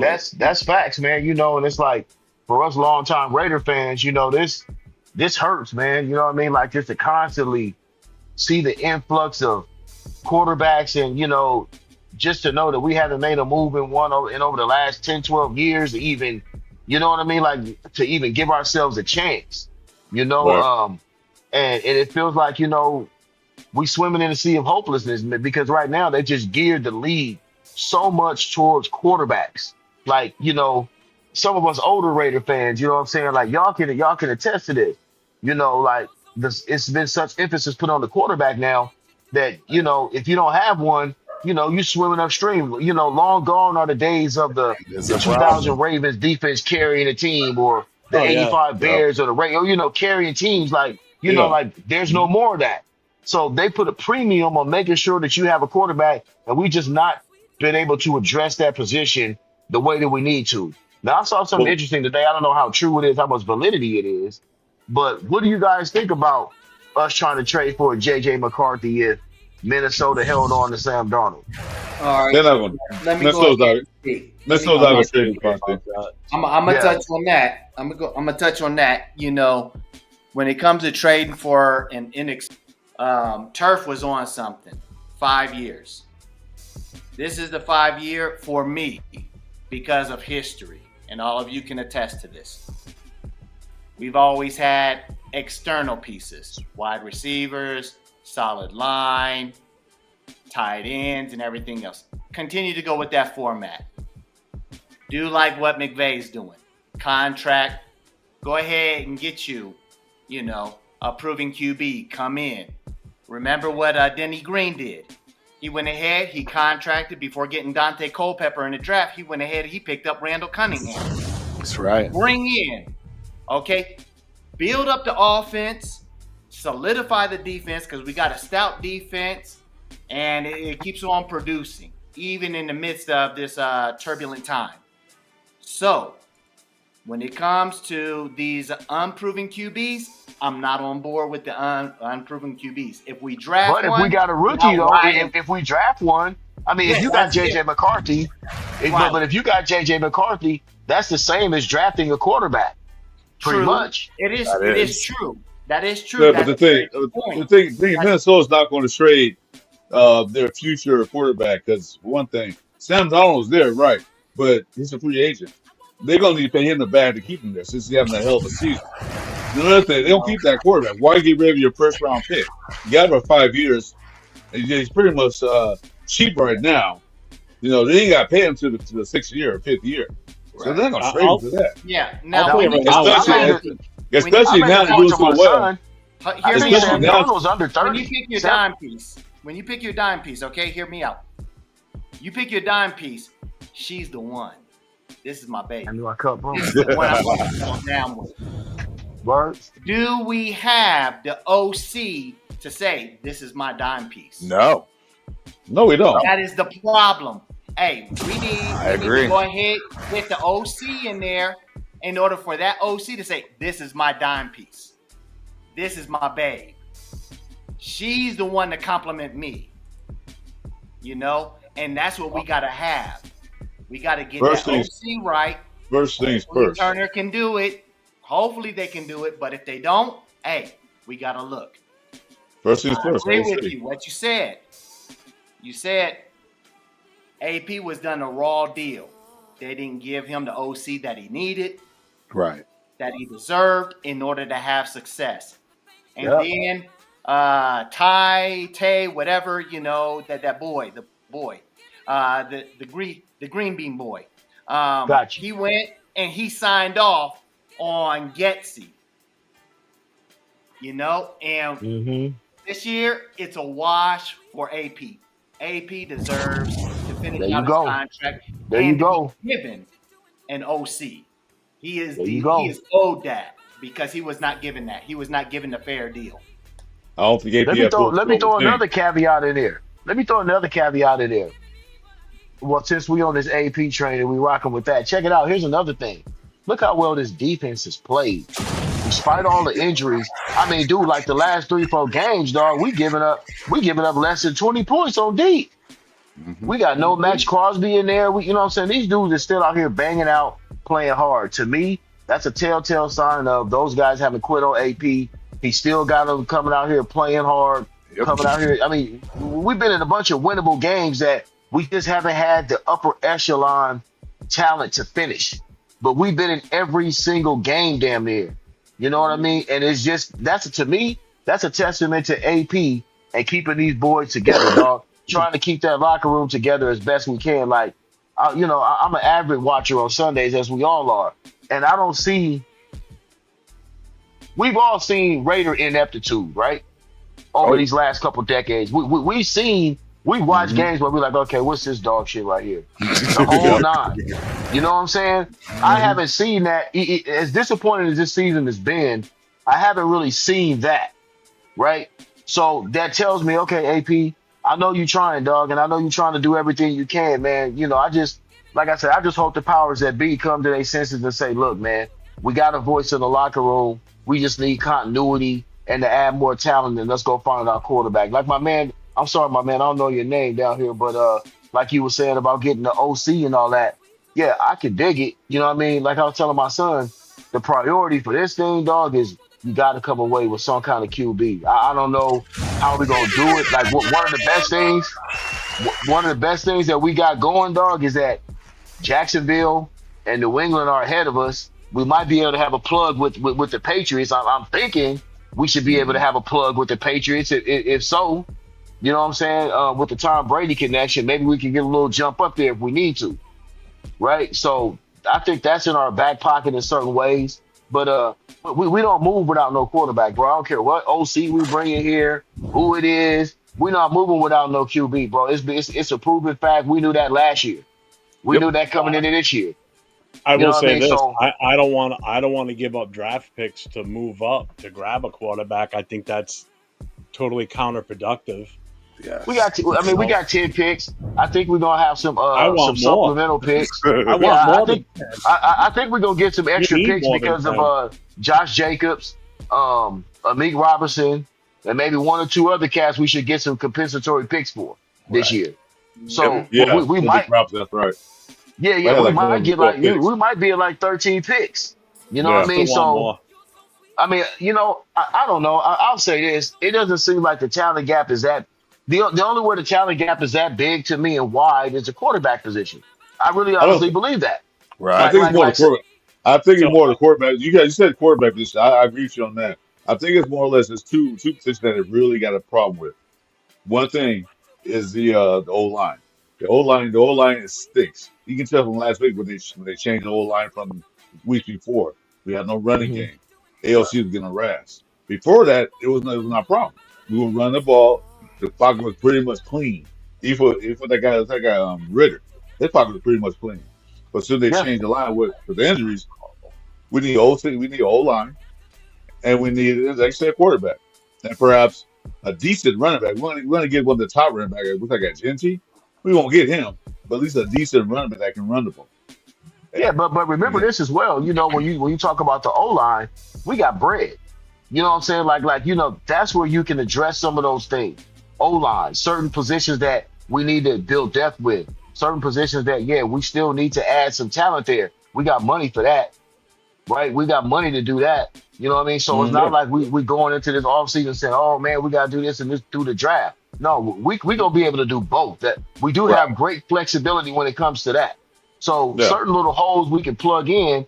And like I said, and I know my man said he don't want to give up draft picks, but you got to remember, bro, we've got a lot of injuries on this squad too, especially on defense. We lost Christian Wilkins early. We lost some of the other guys early. So it's not like we didn't never have Malcolm Coos, but in the midst of that, we've developed some stupid depth, especially on defense. Right. You know, you talk about Chason, you talk about guys like Snowden, Lau, whatever. What's his name? Ione or something like that. I mean, so we've did like that. That's the silver lining to this season to me, fellas, is that we have developed some quality depth there. Yep. Plus Tyree Ross Wins, real quick. Shout out Ross Wins, DK. Rebuild. I'm a Washington fan till I die, but Oakland was my brother's team. Rest in peace. So I'm always watching. Shout out to you, Ross Wins, DK. I don't think we've seen you before, hence why I just wanted to make sure I gave you that shout out. And, you know, hey, to your brother, condolences, etc. It doesn't matter how far or how long ago that was. And one last little piece he had to say, man, please take advantage of this year's super draft class. Oakland, please. Trade your stock now before it falls. I kind of agree. A little bit. I want to spit some facts here, all right? Because as you guys were talking, I went through and I looked back. Going back to the 2014 draft, okay? 2014 draft significance is the fact that that's the draft we got Mack and Carr in. So since that draft, can anyone tell me how many times we drafted a quarterback in any one of the rounds? No, none. We've haven't. We all know this. Yeah, there's none. We all know. What's his name? What's his name? Cook. What was his name? Cook for that guy, and then O'Connell. That's it. Yeah. Yep. So in those years, we've only drafted two, and this is where our problem started. The second we drafted Cobb, the team saw what they had with him, anointed him the starter, and then we never looked back at like, hey, what do we need to do to keep the competition going at quarterback and bring in another rookie to sit behind this guy and groom for the future? We failed. Because if they thought Connor Cook was the answer at number 4th round from Michigan State, you're crazy. And then we never, even veterans we brought in, you weren't expecting the veterans to take over unless Carr got hurt. Right. I was thinking, the thought process should have been, who was going to be the future of this team when we either move on from Carr after, because most quarterbacks and most teams tend not to stick with a long-term quarterback. Like, in all honesty, Carr shouldn't have been here more than 5 years. Really. I mean, the only thing that kept him here longer was the season he had in 2016. It was such a good season until he broke his leg, so we figured, all right, we're going to give him some more time. But we never brought anybody in, even in that draft, knowing that he had a broken leg going into the 2017 season. Never drafted. We didn't even draft offensive line until the 4th round, and that guy's not even in the NFL anymore. David Sharp. Yeah. Oh, wow. Jalen Wayne in the 7th round. Yeah. So you look at what we did to help give him people to make this offense better.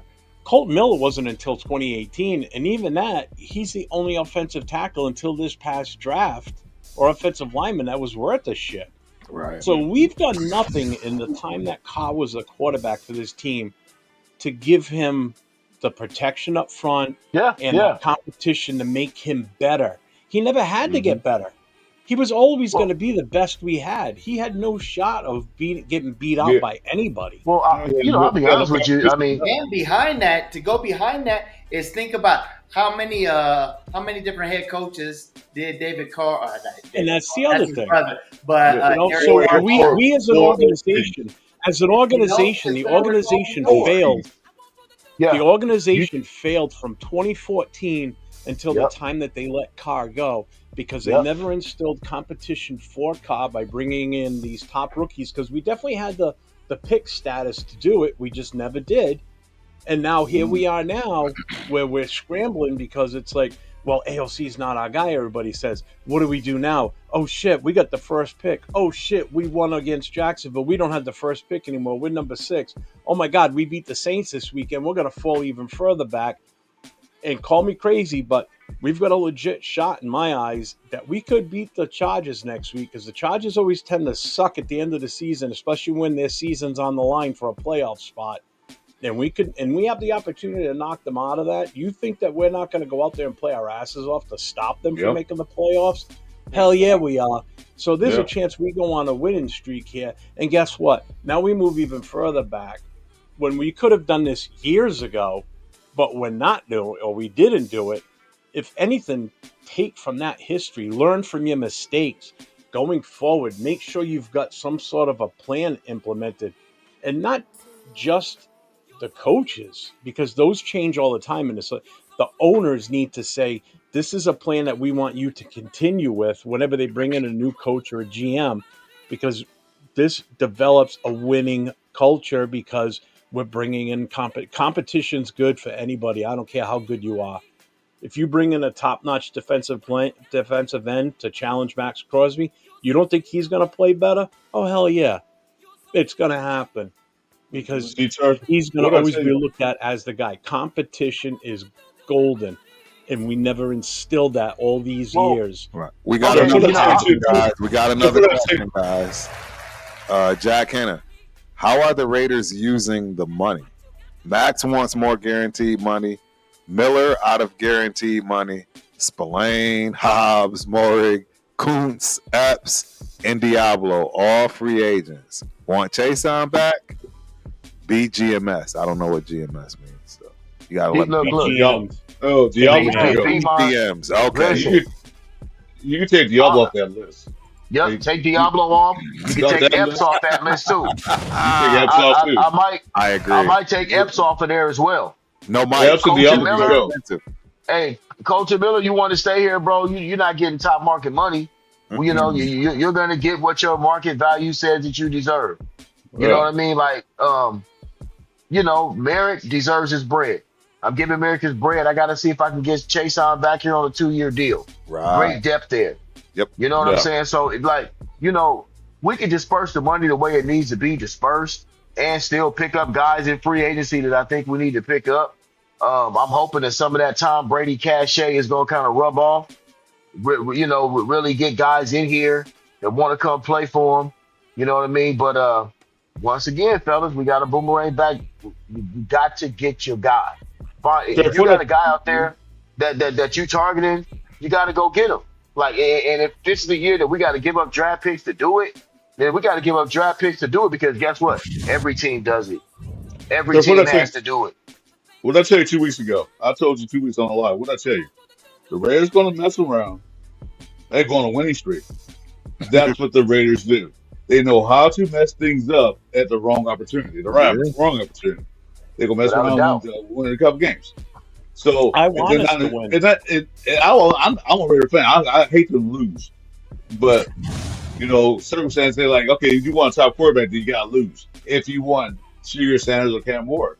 Who would have said that? This point, they might not be that. They might not. Hold up. They might not be that good in the NFL. I looked at statistics. Exactly. The only first pick that won Super Bowl was guess who? Matthew Stafford. He was the number one pick. He's the one Super Bowl. Only one. So there's no guarantee that Sanders will come in and light the NFL up. No guarantee Cam Ward will come in and light the NFL. They could. They could not. So I think it's like, okay, we don't get him. Let's move on. Let's get somebody else. Let's build something else then. So I'm mad, you know, I'm not mad that they won.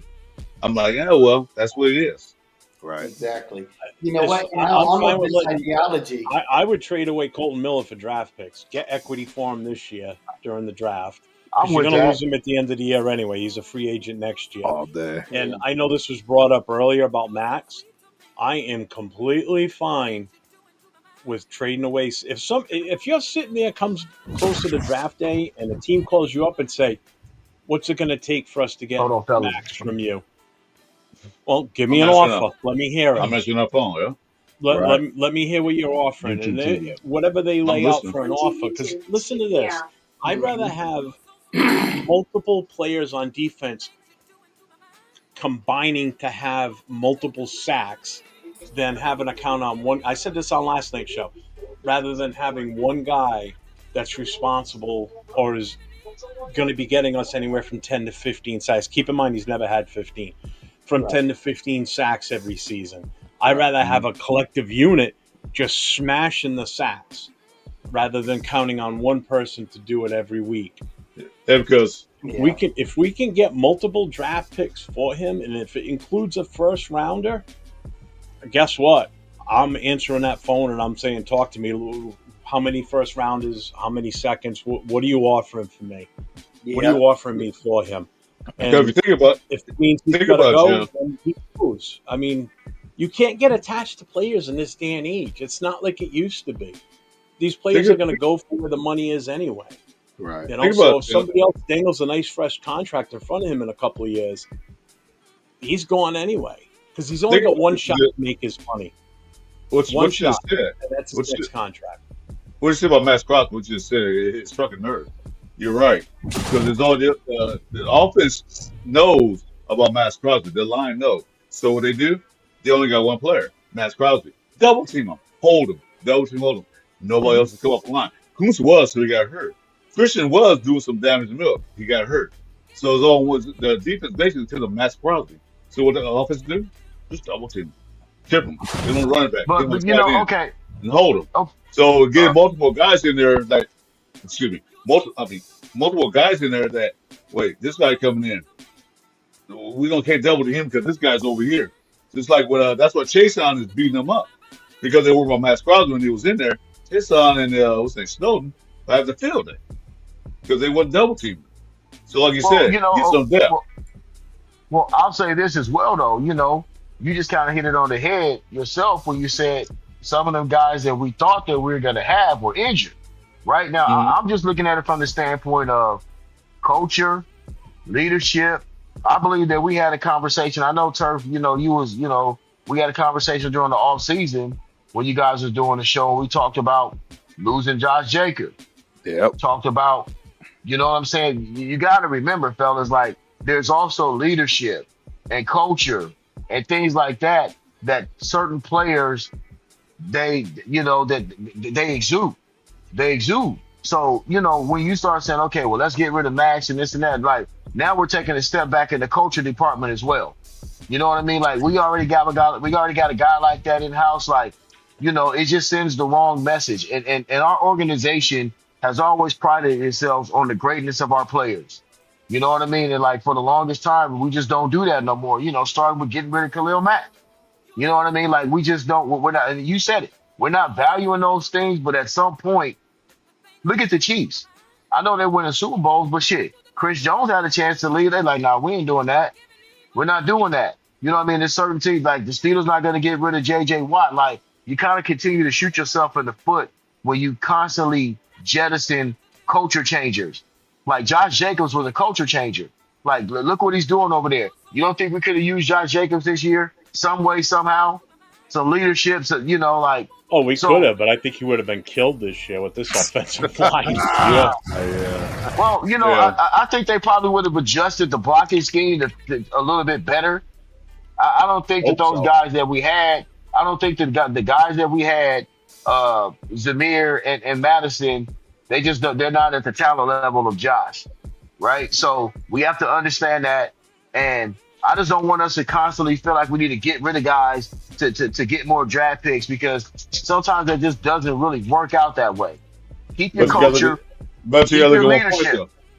You gotta look at 1 point. If the guy's sitting there talking that, about being traded or being safe, he's talking about it. He's actually bringing a bad culture to the locker room because like, why does this guy don't want to be here? What's going on? So if he's bringing a bad culture in the locker rooms, aka Devontae Adams, let's get rid of him. We don't need that negative input in the locker room. So we got to get that. Let's be real. Doing that. Let's be real. That's a receiver. I mean, any receiver on any damn team is doing that right now. Right? So like, I just say for example. Let's say for example. I know they divas, but I'm just saying though, you don't want that. I want to be traded. Guys sitting in the locker room when we're trying to win. I don't want to hear that. I'm trying to just find out how can we win, not being traded away from a team.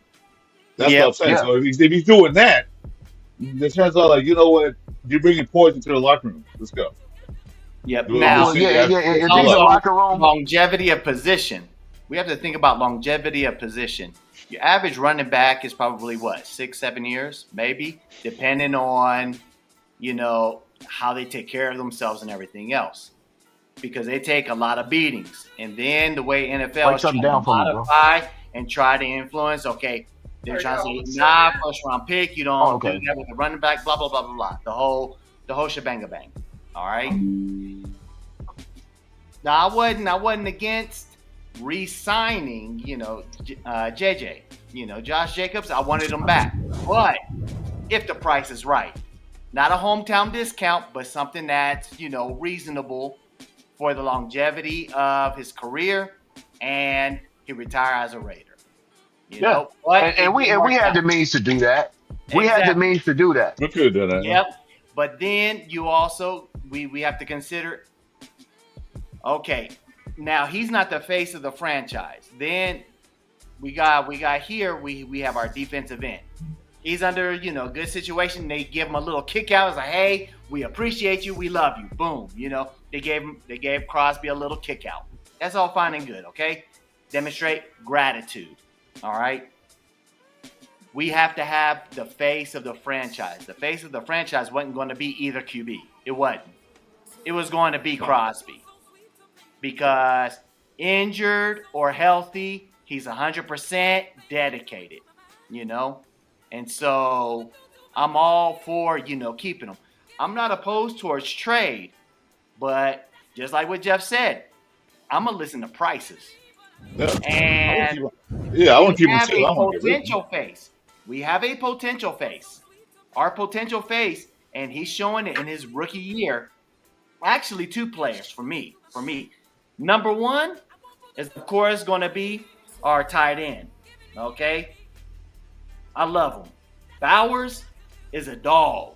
He's a dog in every facet of the word. The other one, JPJ. Those two, I'm like 100% behind. So if there was going to be a trade, the new face of the franchise, which one would it be? Bowers or JPJ? Me, myself, I'm like, hey, my boy Bowers, he's dogging the league. He is dominating his position. He is showing out. But, the face. JPJ be the face of the Rays. You know why? He'll be the face of the Rays. You know why I say that? Because the referee told JPJ stop playing so hard. All right. Yeah, they had to tone him down. Well, that's already for you. Exactly. I say this. I dig that. I say this. What JPJ could be, he could be the face of offensive linemen in the league. But if you coming out there and the face of your franchise is a center, we're in trouble, right? We're in trouble if the face of our franchise is a center. And what I'm saying is, well, we got to get to a point where we got to stop penalizing players because the front office is so inept doing their job, getting a quarterback, right? So we got to jettison all these players. These are these great players that we've drafted because the front office is so inept that they can't find a quarterback. It's not these other players' fault that the organization does not address the quarterback position. That wasn't Josh Jacobs' fault. It wasn't Khalil Mack's fault. It wasn't Amari Cooper. Well, Amari Cooper, that's a different story. But you know what I'm saying? It wasn't those guys' fault. And we're penalizing players because we don't have a quarterback, right? And like I said, at the end of the day, it just all boomerangs back to, and we there now. We ain't doing shit without no QB, fellas. And it's got to be that first. I love Brock Bowers, but a tight end shouldn't be the face of our franchise as well. If we want to win and compete for Super Bowls, he could be the best tight end in the league, no doubt. You know what I'm saying? But when it comes to that general, you know what I'm saying, Brock Bowers can't throw the ball to himself. Nope. So we're gonna have to be able to figure out how to get that guy in there so we can keep the great players and surround them. Because we constantly are getting rid of guys, right? So then we do get the face of a franchise. Now you got to try to build around that with young pieces that you don't know if they're going to work out or not. Max is not even 30 years old yet. Front office, do your job. I'm tired of saying, we got to trade guys and get rid of guys. Do your job, front office. Go do your job. Just like every other front office that figured out how to get a quarterback and bring him to their organization, let's hold our front office to the same standard. Let's put him on the trading block. Hey, there we go. Shout out to all of the non-Raiders fans that's coming through and kicking it with us, man. That's Hey, can I ask them a question? What's up? Okay. Suppose we sign Getty. You think that they would have got Justin Fields? If we didn't, I think so. I think it would have been a better chance. I don't know if 100%, but a damn sure would have been a better chance. Right. I believe that. Not even though I don't think watching Justin Fields. Yes, he did some things with the Steelers this year, but he wasn't wowing everybody either. That defense, the Steelers defense, played really well early in the year when Justin Fields was playing. They kind of falling off now, but early in the year they was getting to it. You know what I'm saying? And it was helping Justin Fields a lot. They were getting a lot of turnovers, short fields, a whole lot of stuff, being able to take advantage of Justin Fields' skill set. I don't think that he's a guy that's going to be able to just continuously lead your franchise. I don't think that. I don't see the passing acumen being there for that. Because they wouldn't have put Russ in. Because think about it. They was rolling, bro. They was what, like 6-2? Then they throw Russ in? I mean, if they really believed in the kid the way the way you should at 6-2, you need to go ahead and do that. But they recognized and they knew that they're not going to be able to pass the football to win when they need to. I think Justin Fields has that what it takes to be the franchise quarterback. But I'd say one thing, in my opinion only. I would take the mission, exactly. In a heartbeat. So, I was just saying, because they got Getzel, and I knew as soon as they got Getzel, like, well, Jacksonville ain't coming. Yeah. Now, my Yeah, I question knew that. regarding this in Pittsburgh, sorry, is that how much of that contract did Pittsburgh have to eat with Russell? None. I think they only paid I think like $1 million. They only had to pay him like $1 million or something like that, if that. Oh, a that was a 1.2 big deal. million, something like So that. Wasn't they had to take advantage of that. They had to. Yeah. They had to take advantage of that. But yeah, Oh, okay. Guess what, fellas? I would have took Russell Wilson over Gardner Minshew. I We would talked too. about A that. lot of people thought that way. Where you at, Nah, Chris? but hey, Denver wasn't going to release him to us. That's for certain. No. He was a free agent. Ship him over to us. No, he was on the contract. They cut him. Once they cut him, anybody can sign him. He wasn't free agent. Remember, he went to the Giants for a minute. He went over to the Giants. Yeah. Denver just had to pay him. He could have went where he wanted to go. Correct. Yeah. Oh, And I feel like we kind of missed the boat on that. Like, and here we go again. Like, Telesco, was that your call to bring Minshew in like that? You know what I'm saying? Because we could have easily got Russ. He was right there in our division, and there was rumors that he wanted to come to the Raiders. Yes. Yep. It was by design. It was by design. Hey, going back to the topic. I think it was Getsy who wanted Minshew because he wanted total control of his quarterback. Because with Justin Field and him, he had no control for Justin Field. He wanted somebody he could control. Minshew, because they even said Minshew, don't do anything stupid, don't throw the ball over here and make me look bad. They found him saying that. And he did exactly that. Yeah. He did exactly that all year until he got hurt. Yeah. So it's just another swing and a miss by the front office when it comes to the quarterback position, because there were better options out there. You know what I'm saying? Like, listen, hindsight is 20/20, but shit, you could have went and got Sam Darnold. You could have got Sam. Hindsight is 20/20, but you could have got Sam Darnold. Like, we actually had to. You talking about Russell Wilson, Sam Darnold, Justin Fields to a lesser degree, and we land on Gardner Minshew. Front office failure through and through. Front office failure. But we want to blame. We want to blame AP. Right. We want to blame AP for the shit show that they put forth. Yeah, I just got to highlight Knockout here real quick. Knockout wants to say the franchise died with all, aka Al, and the nation doesn't even realize. Knockout. The nation will never ever die. It's impossible. It's a lifestyle. No. It's here to stay. I don't know who your team is, but I can assure you your team has a much more, propensity to being gone and left alone if they aren't already. Right? So I don't know where that comes from, bro. But there's no way the nation dies. It's the best team in the league. Like my boy Robin Harris when baby is kid. We don't die, we multiply. Oh yeah, exactly. It's way different over here. Hey, because all our kids gonna be Raider fans. All our kids gonna be Raider fans. I can attest to that. It's different over here, Knockout. I get it. I understand. You probably one of these team bouncers, right? You go to who's winning this year or this decade. All good, man. I hate those guys. Just hate to let you know that, this is never going anywhere. Sorry. Nah, brother. You talking to some guys that's been from Oakland to LA to Vegas and everywhere else. You know what I'm saying? It's never going away, some people have been to Oakland twice.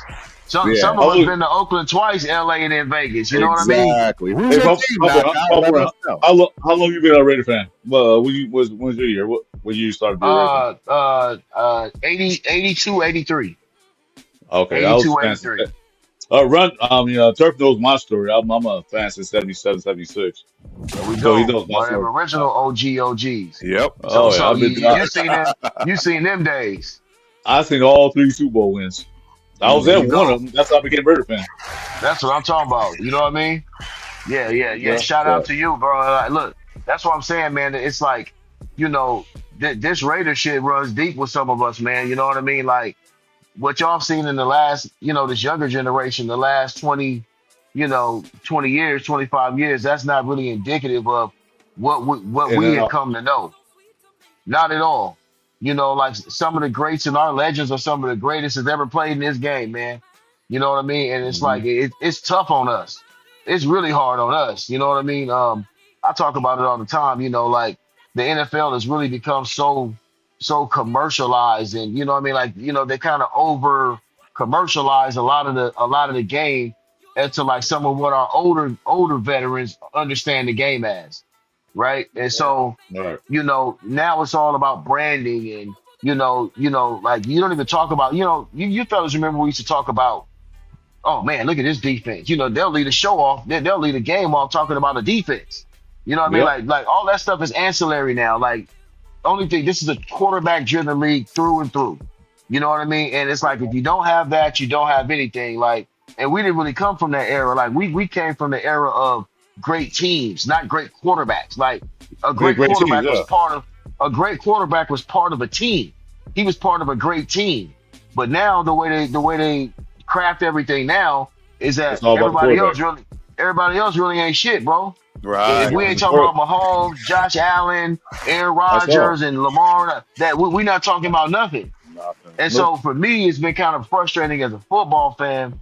I call myself a real football fan. I don't do the analytics and all that. You know what I mean? Like I grew up watching football where it was, physicality and they tackled and they hit. And, every time a ball was thrown, like a dude didn't turn around looking for the flag. They got up and ran back to the huddle. You know what I'm saying? Yeah. We don't have that no more. And sometimes it gets frustrating to watch the game because they just taking it and they're taking the soul from it. They're taking So we got a question, we got a question from Jack C.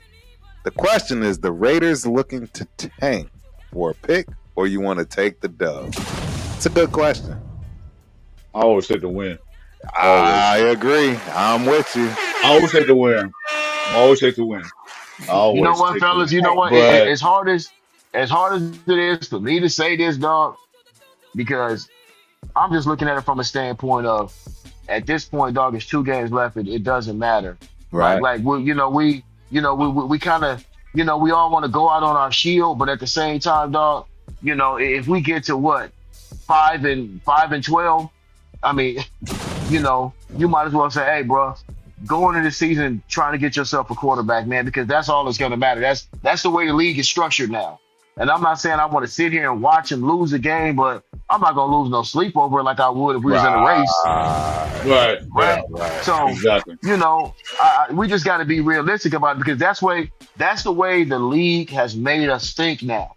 See, we didn't have to think that way before, but we've been beaten down so much by every talk show that you listen to. No matter what you want to listen to, it's always about the quarterback. We've been beaten over the head with that so much. You're not going to win without it. The league is set up for you not to win if you don't have a quarterback. Exactly. Right? So when you in this hole now, bro, hey, man, hey, bro, let's just go ahead. You know what, bro? We lose these last 2, dog, it ain't really going to matter.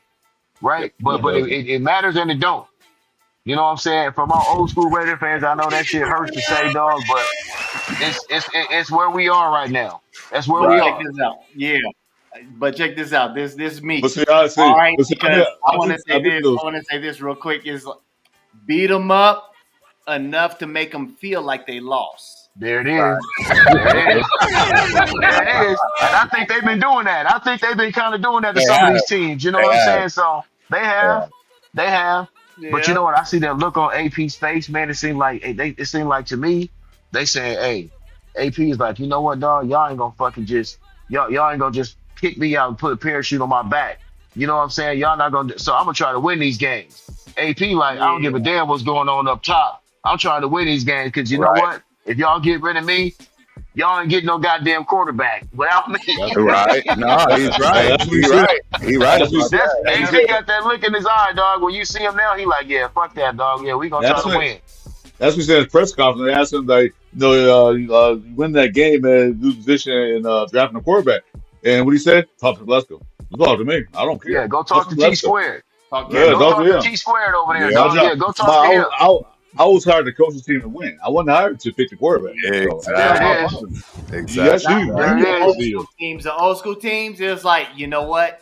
Those teams, the opposing team, they interview them, and they'd be like, "Oh, I hate playing the Raiders." Yeah. My body hurts. Everything hurts. I just feel terrible. Right. You know? Guys, we got questions. It felt like we lost. Right. Everybody keep asking questions. Yeah. Well, I mean, go ahead. I'm thinking, who started taking madness? I think it was the Colts with that suck for luck thing. They had that whole that was a whole campaign. That was a whole campaign. And that's when the whole trend started. That is, that was a whole campaign right there, bro. But look, it just comes a point in time. Like I said, that's where the league is structured at now, where you got to bite the bullet. Yep. You know what I'm saying? Like look at Chicago, bit the bullet. Any team that's got a quarterback, dog, they all bit the bullet. Yep. And I don't want to hear nothing about. Please, I don't want to hear no more about no Brock Purdy 7th round this and that, bro. Brock Purdy's not that dude. Right. Let's stop with that. No, right? Everybody's like, oh, you just look at Brock Purdy. You didn't know, no. We all know that now. So all for life. You gotta, yeah, exactly. You gotta get that QB, dog. So right now, bro, we 3 and whatever. Wait, what does it really matter, dog? Drop them motherfuckers, bro. Play hard, dog, and drop them motherfuckers and see what you can do to get your draft pick, dog. And keep AP because the culture is already a culture of playing hard is there. There's some certain structures that we need, but the culture of playing hard is there. And not quitting and not giving up. You know, those are Raider elements. Playing hard, playing physical. Those are old school Raider elements that AP is really trying to indoctrinate into this place. But we have to have the front office support has to be there as well. Yeah. You saw what AP did with Marcus Ole Peters last year. He said, if you ain't gonna play, you got it here. Right. He said, Jack Jones. Jack Jones said, you made big decision. My big decision that you sit out the first half. How about that? You gonna play or not? You want to play? Sit your ass on the bench. Right. That's what I'm. Right. But you know what, OG? I'm gonna tell you something like this about Jack Jones, and this tells me a lot about AP as well. AP threw that same shit out there that he threw out there to Marcus Peters last year. He threw it out there to Jack Jones, like, dog, you're not tackling. You're not tackling. We don't see you playing hard. You sticking out like a sore thumb, my guy. So either you gonna shit or get off this pot, bro, because we can do this. You know, you my guy, but this how we rock it. And guess what? That man responded. That man played a lot better after he got challenged, bro. To me, that is coaching. That's the coach you want. You want a coach like that. You want a coach like, you ain't gonna play, sit your ass down. I got other players that want to play. There it is. Yeah. I don't care if we all cool. I don't care if I knew you since you was 9 years old, dog. You're not out here giving me that 100 that I need from you. Right. Right? And if you can't do that for me, bro, then, you know, there it is, dog. So I don't see, like I said, bro, we have to protect, listen, especially our older Raider fans, our OG Raider fans, man, we got to protect guys like AP. Like, we just like because if you go and listen to every post game, dudes start making comments, oh man, fuck AP, fire AP, AP this, AP that. They wasn't even saying that shit last year. Right. You know what I'm saying? But what you got is a bunch of fair weather bandwagon fans that don't even know the game. They think they know the game. They're like, y'all been raised. Some of these guys been raised on Madden.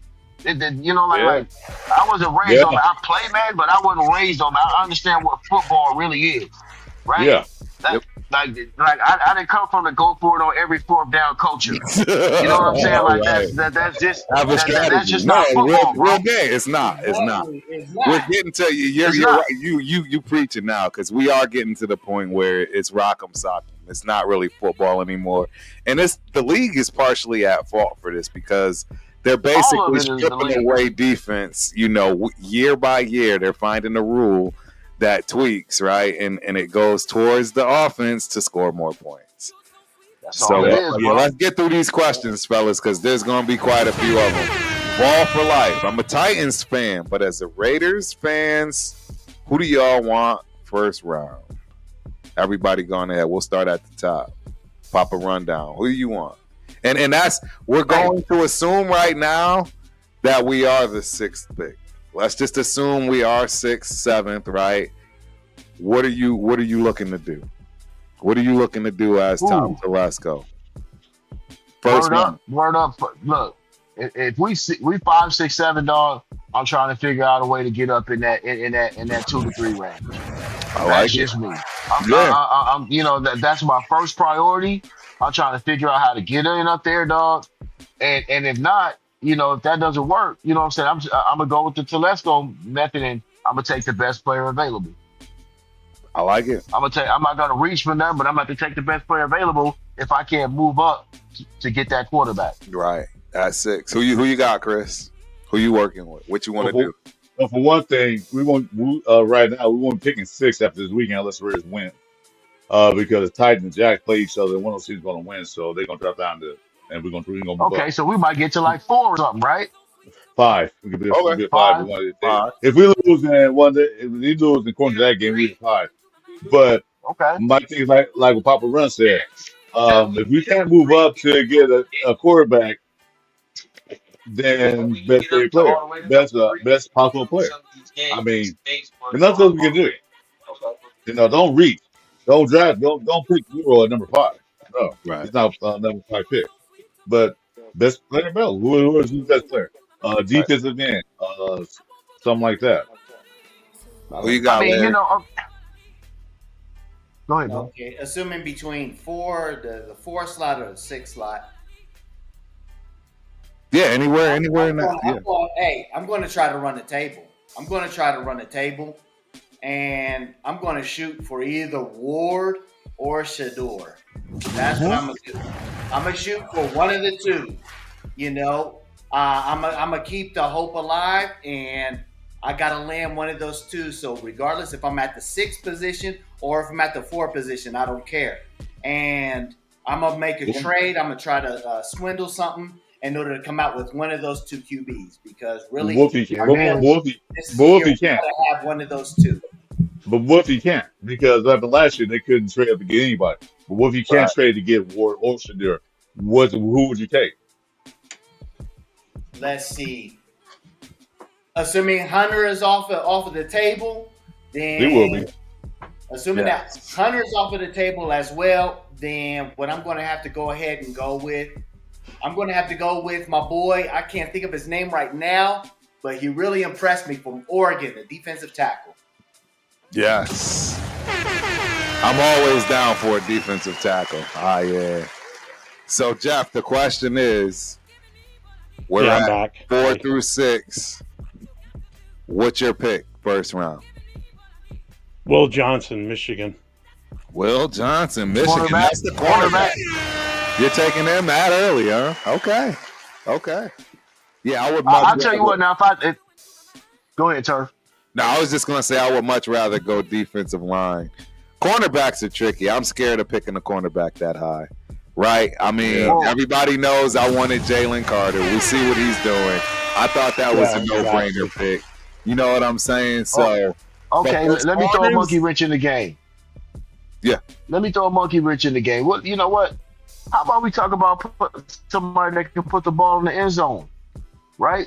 Like, we do need to score points. Shit, if Genty is there, look, listen. Once again, I hate to get on my old school soapbox, but that's just the kind of dude I am, right? And I remember the days of, the running back was king, right? Yeah. The running back, like, come on, man. Like, I'm still a Walter Payton dude.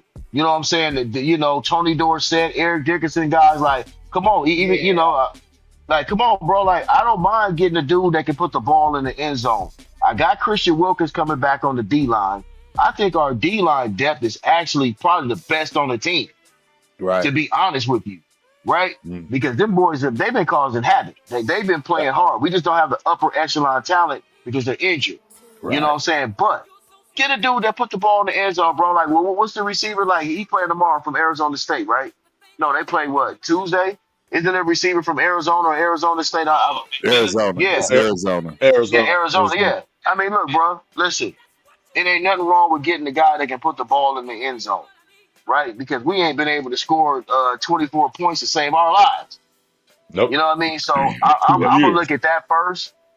Like a cornerback, man, look, let DCAM develop. We said the same thing about Ja'Cory and Bennett. that kid's got some measurables there. You know, he can do some things. He looks like he's willing. Got a little dog in him. Let's let him develop. I agree with you. I said the same thing too. I said DA was lousy last year. Look at him now. He's one of the top CBs now. And Cameron's like, it's a learning curve. Right. He's learning. Especially in today's NFL. The way they call, I mean, you can't blow on a receiver these days. You can't even look at him the wrong way. Right.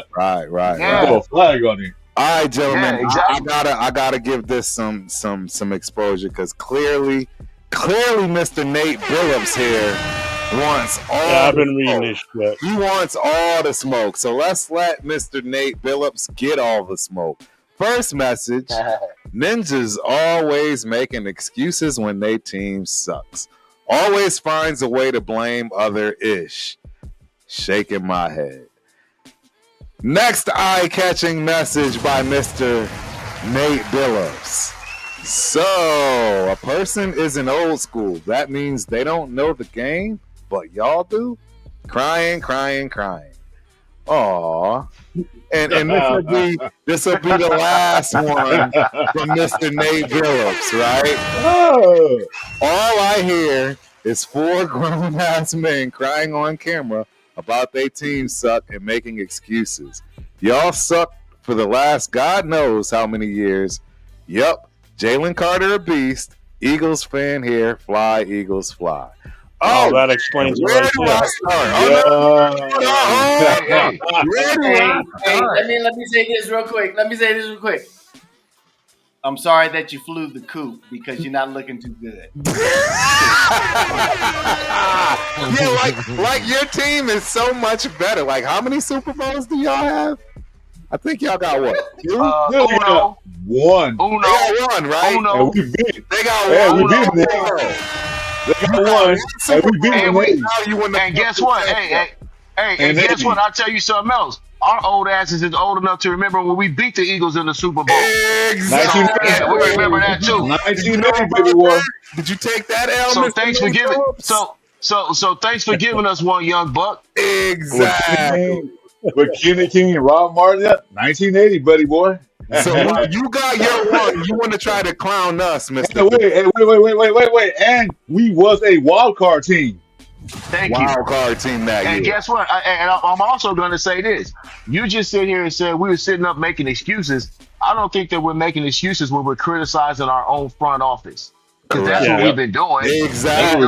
That's not making excuses. It's not excuses. Making excuses would be like, criticizing. well, they weren't thinking clearly or they didn't have all the information. No, that's making There you excuses. go. When you sit There here you and go. say they suck because they made this decision, and Right. to give an idea on what we think would make a better option. That's not crying. You just how No. old? 10? Yeah. Thank Give you. us- Thank you. Well, Because we just sat here and said, We didn't win before this. Yeah. What kind of? For his defense, he said he's just messing with us. It's all fun and games. Yeah, Plus, we kind of figured that, Nate Billups. We like the banter back and forth.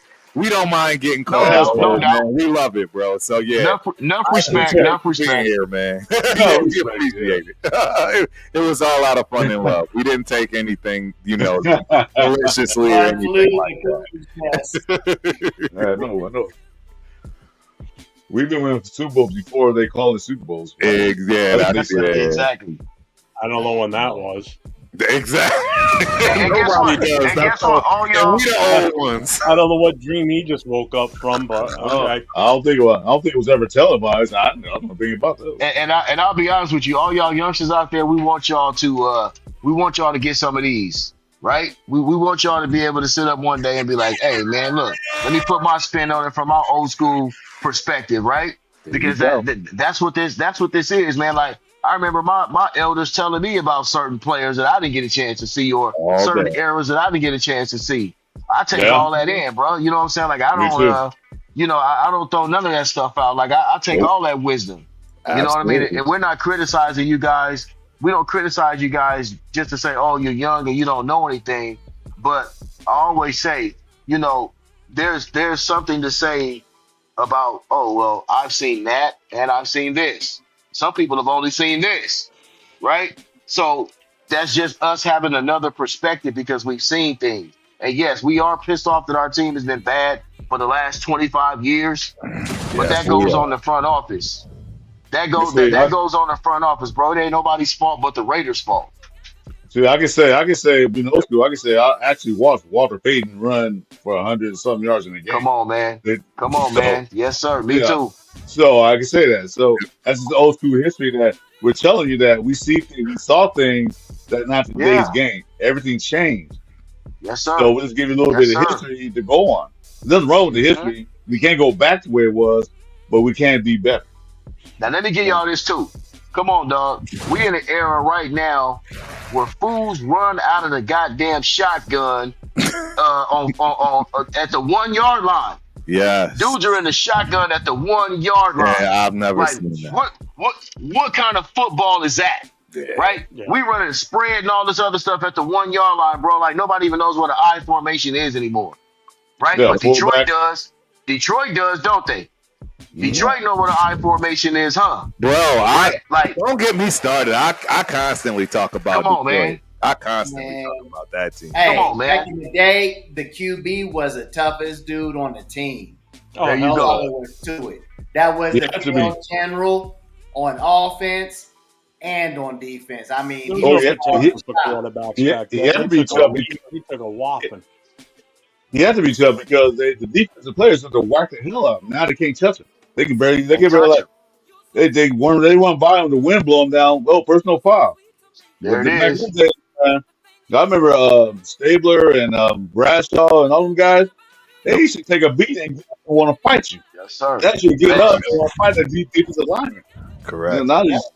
That's the save, man, but it's got too soft.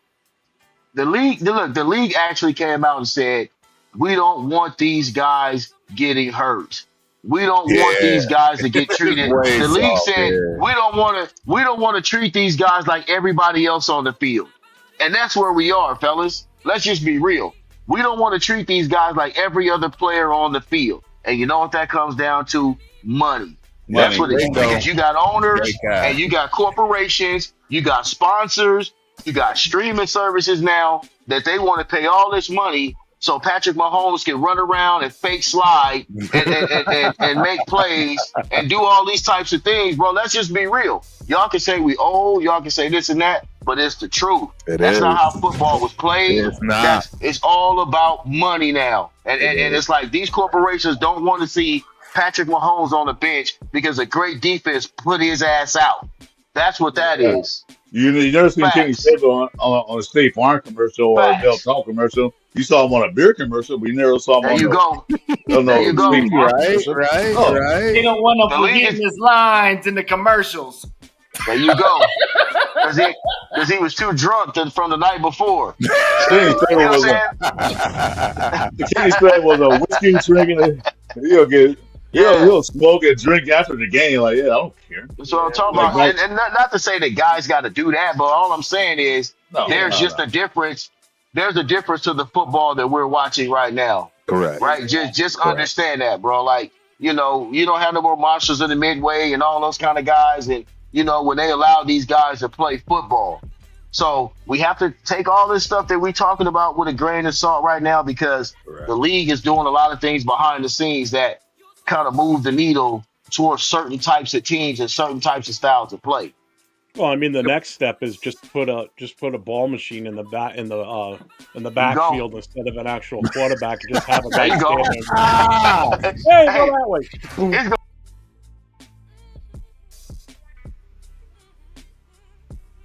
A little game joystick, bro. He just throws it from the. He be on the sideline throwing the football, dog. What's that shit? AI quarterbacks. You never know. That or it becomes a flag football league, which I already said a few years ago. That it's getting that way. I mean, how many of these roughing the passers calls have you guys seen, dog? You look at it and say, "Come on, dog." You decide the outcome of a game. Like they're literally. They're literally deciding. Yeah. They're deciding the outcome of games. And then the one where O'Connell gets hurt, it doesn't get called. Are you shitting me? Yeah. Right in front, literally right in front of the ref. How do you not throw that? Right. Yeah. He'll run away. He had no ball. He got pushed down. Terrible to soccer game. And then they don't call that. They can get physical, but this is ridiculous. It's meant to be a physical sport. It isn't supposed to be, white gloves and touching and no. It's a man's game. It's got to be brutal, physical, competitive, and everything else. Listen, you cannot legislate physicality. You cannot legislate physicality. They're trying to legislate physicality. Well, to prove the point, in that Brown game with the referee. T-shirt right there, big bro. No doubt, no. And it was they proved the point that in the Cleveland Brown game when the referee came to the sidelines and told, "Hey guys, did you tell Jackson Powers to stop being so physical?" There you go. What are we playing? He told them stop being so physical. Like, oh I know that made all of y'all feel good. And that made me feel good. Yeah, I loved it. I loved it. Yeah, that made me feel good. Please tell him to stop. Please tell him to stop hurting us. Hey, he's playing too hard. He's playing too hard. He's going to injure someone out here. Come on, man. He's too rough with our guys. When he's doing what he's supposed to be doing? Exactly. We'll exactly. Yeah. Yeah, so. That's what it is. It's a man's game. Hey, if you ain't coming with your A game, then you better not come to the game at all. There you go. Bingo. Yeah. Oh, I got a question I asked. Yeah. Jeff, where'd you get that one piece? My wife saw she didn't get me one. Jeff. I saw the pictures. Jeff, mine? Yes. One piece. Where'd you get that thing from? That's cute. I'm going to get you one. We had our Raider Club birthday Christmas party Sunday, and that was the gift I opened. So when I made the comment when I opened it, I said, "None of you fuckers are taking this from me." I said, "Because for the first time in 18 years I've been in this I opened something that's gonna fucking fit me." I saw a picture. Look at this, son. He said, "Well, that's cute. I should get you one." I said, "Okay, I'll take it." Yeah, it's a giant white Raiders onesie with a hood. Yeah. So I tried it on. I sent the pictures to some of these guys. Oh my god! Oh, it was hilarious. It's hilarious. I saw a TikTok. I'm like, oh my god, that's nice. Let me see. I might still have it here. So I got. I think it's on YouTube too. On the short video. I got something I'm gonna bring up here in a hot second. It's a good question, and I've already said something about it earlier today. Rundown's already kind of said something. Give me one quick second here, and I'm gonna pull it up. Here we go. Right here. And boom. Where'd it go? Hold on. There we go. I got the wrong one up. All right. Now you should see. Well, you don't know. How is Tyree Wilson from T to God him? That's the question. How's Tyree Wilson been? I want to hear your guys' take on which. That's why I wanted to have everybody's take. How do y'all feel about Tyree? Have you been paying attention? What's your real honest thoughts on him? Haven't seen enough from him yet. Well, I'll say this from my standpoint. I see improvement. I think he's getting better. I think next year you're probably going to see the best Tyree. I felt like he was kind of a developmental kind of guy just because you see his raw physicality, right? Like, when he's just using physicality, he moves guys. Guys don't move him. And a lot of times he might not get the sack, but he's caving whoever he is, whoever's guarding him, just on a physical level, he's pushing them back into the quarterback. Right? I feel like maybe next year he'll with one more off season of working, he'll be able to use his hands a little bit better and do certain things. But I like his physical ability. And, I'm still not going to give up on the kid. You still got him on a rookie contract, and he plays hard. Yes. I think Patrick did the smartest thing when Patrick put him at D tackle for a couple of series. What it did, help him develop his hands and his feet work. So, and I noticed a lot of people, like you said, he pushed the players back. When it comes to that, he's a great bull rusher. Only thing you got to develop is a couple of moves, and he'll be great. So it's one of those guys. It still reminds me of what's that guy? Jason Tuck. He's gonna be another Jason Tuck. There you go. Play in the middle and the outside. He's gonna be one of those guys. Right? He can line him anywhere on the line. As long as if somebody's there to develop him, he's gonna be great. He'll be like Where's Wilson? They look on Snyder like, where's Wilson? Well, he's over there now. Now he's over here. So it's gonna be great. It'll be great. Yep. I was the biggest hater. I'm just gonna bring myself to the front of the congregation. I have been one of the biggest haters when it comes to Tyree Wilson, and I'll be the first to admit the kid is picking it up. The kid is he's slowly progressing, but the key word is progressing. And it's hard to progress when there's mad dysfunction, aka AOC, right? So the fact that this kid is still progressing like he is, I would be a huge hypocrite to not give him grace and props based on me seeing it exactly the way that I see AOC rising. It wasn't anything huge. It wasn't no big steps, but they were little steps. And they're mattering. Yeah. And if we can get somebody that actually can really, get into them, I don't know. I think Tyree might be all right, man. And you heard it from Turf first. And I'm telling you right now, I was the last one that would ever say anything like that. Yeah, I remember in the summer, Turf, you wasn't rocking with him at all. At all. Not even a little bit. Yeah. So, yeah. Interesting. Yeah, it's just interesting how he's showing some flashes, of brilliance. Yeah, right? You don't let that go. That's good depth. You know what I'm saying? Like, he's good depth. Yeah. He's an improving player. He's still on a rookie contract, so you're not paying nothing for him. You just let that dude, as long as he shows you the work ethic, which he has, and he's showing you that he wants to get better, you just let him just go ahead and keep playing. Justin Tuck, I remember I saw an interview with Justin Tuck. He said it himself. He said, he was like, man, I didn't get, he said it took me about 3 years, you know what I mean, to really understand, how to play the game a certain way.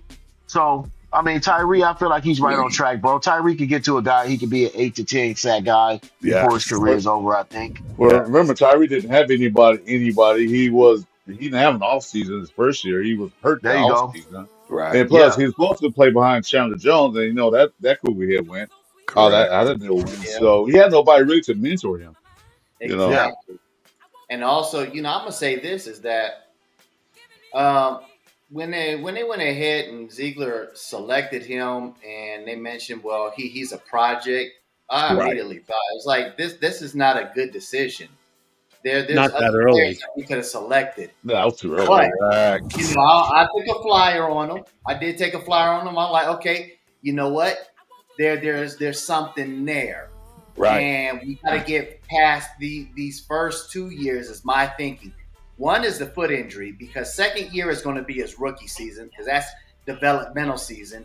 And then stepping into the third season, okay, well, show me what you made of. Now we're going to get ready to step in the fourth season and stuff. And this is going to be the telltale. And I could see him playing where he is, that hybrid defensive end, defensive tackle. Right. They used to always say the whole NASCAR thing. NASCAR has nothing to do with this. It's, hey, get in where you fit in. If he can be a pass rusher right there at the DT, then go ahead. He could be a pass rusher because he got the long arms, he got the length, he got the strength. Yep. He can collapse the pocket, make him work. He's good at the run. Oh my God. We got one in the building. We got Reyes playing. Angelo Reyes in the building. What's up, buddy? What's going on, my dude? My guy. Hey. What up, dude? What's up, Angelo? I miss you, Papa Rundown. I miss you. Last night, me and Turf went a straight hour just on boxing. I would have loved it. Oh, yeah. I'm going to tap in with y'all on one of them. You know me, bro. I got to get on that boxing with you. But we've been doing our text thing, though. Yeah. I'll tell you guys, I don't know if you know this about Papa Rundown, but he's one of the very few people that me and Turf can actually talk to, and he really holds his own. Like, he really knows his boxing. And believe me and Turf, I appreciate that, dog.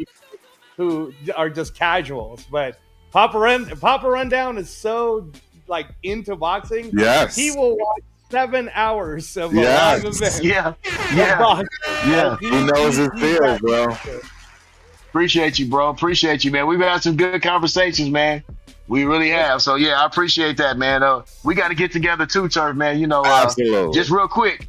Look, just real quick. Angelo, I told you, I said, man, Usyk won that fight by at least 4 rounds, bro. Right. Yes, sir. He did. He did. Yes, sir. But yeah, You know, good card last actually, week. when you were telling me that and we were watching it together and we were scoring it round by round, I rewatched it because the AI, which me and Turf talked about last night, that's the first time we've ever seen AI scored it. And we were so surprised that the AI actually had it exactly the same way the judges had it. Correct. So then I had to think in my head, pop right down. Like I was saying to myself, all right, man, I can't be like this wrong. So let me rewatch this and let me try to understand what was going on. And I'll tell you what it was. It's just like what you said, Papa Rundown. Usyk is so good at hitting you right after you hit him that I think that the AI picks it up. It picks up all of the punches that he throws, and he was stealing a lot. Like you got to admit, Papa Rundown, a lot of those rounds were close. But I understand what you're saying, that he most likely swung and won most of those close rounds. Well, I'll say it was his ring generalship, and I'll also say this about Tyson Fury. This is that worked against Deontay Wilder. You came into the ring, you came to the fight out of shape. Period. For you to weigh 281, to fight a guy that's 223 pounds, you just thought you were just going to come in there and lean on him. But your conditioning is nowhere near where it needs to be. Right. So I don't know where Tyson Fury is right now in his career, but he's definitely not taking training seriously. No, he's got some soul searching to do, seriously. Yep. Now, I don't want to hijack. Now, listen, sir, I don't want to hijack it to the rest of the crew who may not be as much of a boxing aficionado as Papa Rundown. Apologize. But I want to tell you this right now, Papa Rundown. Me and Turp were having this discussion last night because half of the boxing purist community are starting to say that Usyk might be the greatest heavyweight boxer of all time. And me and Turp are like, nah, man, it's Muhammad Ali. No. Like, this is Ali, ridiculous. baby. Why are we even having this conversation? So I'll tell you, and I wanted to get you in on that, Papa, right now, because today, Turf, after our show last night, and I was like, man, that was a really good show, and we were really spitting a lot of bars about it, right? Yes. So then I was like, wait a minute. You know who I think, Papa Rundown, is probably the most underappreciated, not talked about as much, as literally in my head, I'm like, this guy might be the top 3 of best heavyweights of all time. Yeah. I was saying, why don't more people talk about George Foreman? Because George Foreman, in my head, Papa Rundown, is like, wait a minute. Why are you guys comparing Usyk to even Ali when people forget that before Ali fought George Foreman, Papa Rundown, was 40-0 with 37 knockouts. Crazy. He had just knocked out Ken Norton, who had already beaten Ali and broke his jaw the year before. So I was like, you know how like sometimes. Well, let me throw this in here real quick, Angela. Let me throw this in here. Usyk wouldn't even beat another former cruiserweight. Usyk wouldn't beat Evander Holyfield in his prime. I agree. I would take Evander Holyfield over. He wouldn't even beat Evander. I'm sorry. Usyk is a good fighter. You got to remember. He's not running through. Usyk ain't running through no murderer's row. Right? Let's get that clear. And that was he's not running through murderer's row right now. That's what we discussed. We discussed the fact that the fighters of yesterday, unlike today, right? The athletes of today don't even try, man, because there's just no way that the athletes of yesterday don't come close. But in boxing, it's almost the exact opposite. It's the fighters of yesterday. Nobody comes close to Floyd. Is about as close as it gets. Outside of that, dude, none of these guys take the game as serious. They don't work out as serious, right? Nope.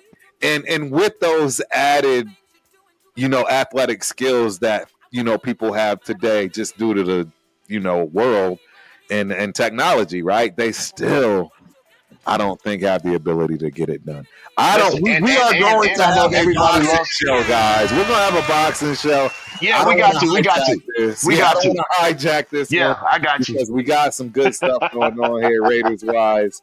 But yeah, we definitely gonna get that going. And you already know, Papa Rundown, you are honorary. I need that. You are honorary, dude. No to doubt. come through every day, every time we have that. Much appreciated, dog. But like we were saying, we were talking about what we think about Tyree Wilson, and I kept this up because I want to make sure I give T to God some love, man. T to God him says that Tyree Wilson is his cousin, so shout out to T to God him. Let your cousin know we love him, man. We do crack a lot of jokes about him. One point about Tyree Wilson, he's also, people realize that he's also great against the run. They always talk about quarterback stats for the tackle. Tyree Wilson is great against the run because if you watch the Jacksonville was the Atlanta game, they ran away from him. Right. They literally ran away from Tyree Wilson because he kept hitting them. Yep. So that's one thing he does have for his repertoire is that he's good against the run. Yep. So what's your thoughts on that? I was gonna say for all the people in the comment section that is talking good about Tyree Wilson, I want everyone to remember, Turf, that when I started talking at all the Raider Nate, I was the only guy hyping up Tyree Wilson. I kept saying it's not fair that everybody's judging him in his rookie year when the kid was injured. But at Texas, he was a freak. Right. And I think the only way to really give him a chance is like what we're starting to see now. Right. We're starting to see where that's at. And I get it. Everybody expects everyone to be Brock Bowers. Your first year, your first rounder, you should already be out there. But let's be honest, right? Like, how many first rounders this year were even really like killers, right? Like, I'm thinking maybe Dallas Turner is good. He's a first year guy, right? Jane Daniels is good. He's the kid from the Rams. The kid from the Rams, right?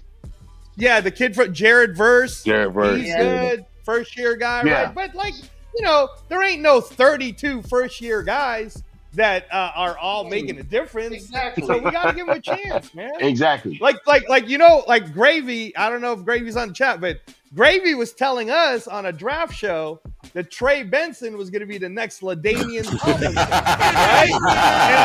And I was like, okay, he might be, but Trey Benson is injured this year. Right. You know what I mean? Like he didn't really play that much, right? And same thing, like Jonathan Brooks, he finally came out, then he got re-injured, so we gotta, let's give the rookie some time. No, I agree. They gotta find their groove. They gotta find their groove. Yeah. If Tyree Wilson gets to the fourth year and he's still not producing for us, I can understand everybody getting mad about that. But let's give the kid a chance. I have a rule, right? I say this: if a kid shows work ethic, he shows that he wants to be a good player, I'm gonna give him 2 years, right? Like that. That's just me. I'm gonna give the guy 2 years. Like, you don't have to come out and flash early on. Just show me consistent improvement. And I don't want to hear about work ethic questions, anything like that. You know what I mean? I'll give a guy 2 years to flash and learn the game. I think that's only fair. You know what I mean? Like, none of us walk into things and just, we instantly kill it as soon as we get in there. So, some of us are prodigies. Some guys can walk in and do that, but most of us aren't. So you got to give a guy a little time to learn, get his learning curve up, especially when he had a stunted growth year from the beginning in this rookie year. Like my man said, I'm sorry, my bro. I forgot your name. I don't know your name, but like he said, he came and said that, buddy, he didn't even have a full training camp last year. He barely played, so you got to give him a little bit of time. Yeah, we can't. Yeah, but here's the thing. Here's the thing.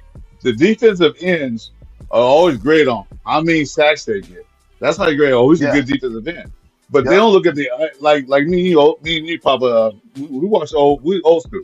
We watch football games. Mm-hmm. It's those guys who are disruptive that make the impact on defense. Oh, he only got 5 sacks.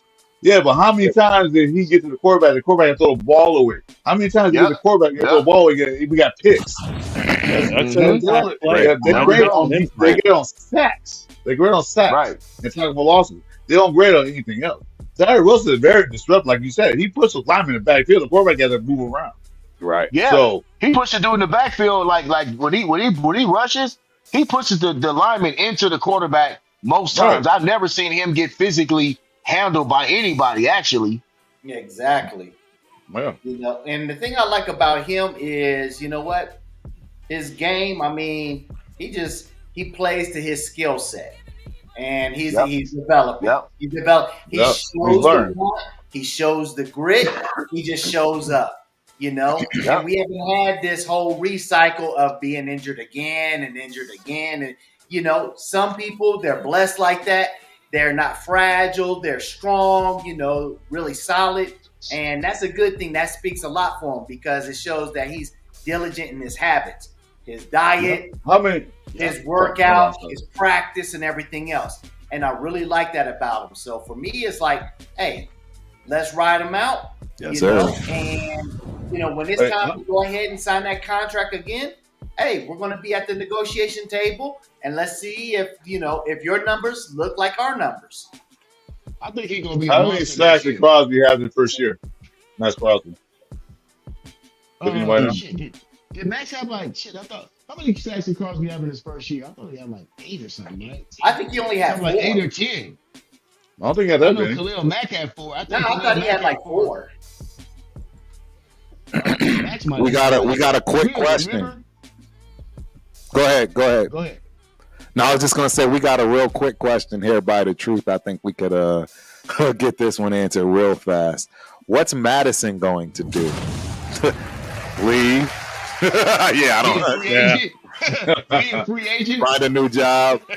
It's about as quick and easy. Good, bro. We good. Yeah, we all the way move good on, with that. bro. Yeah, we definitely and it's time to draft a stud running back too. Thank you, Papa Rundown. It's time to get you a running back in the draft, dog.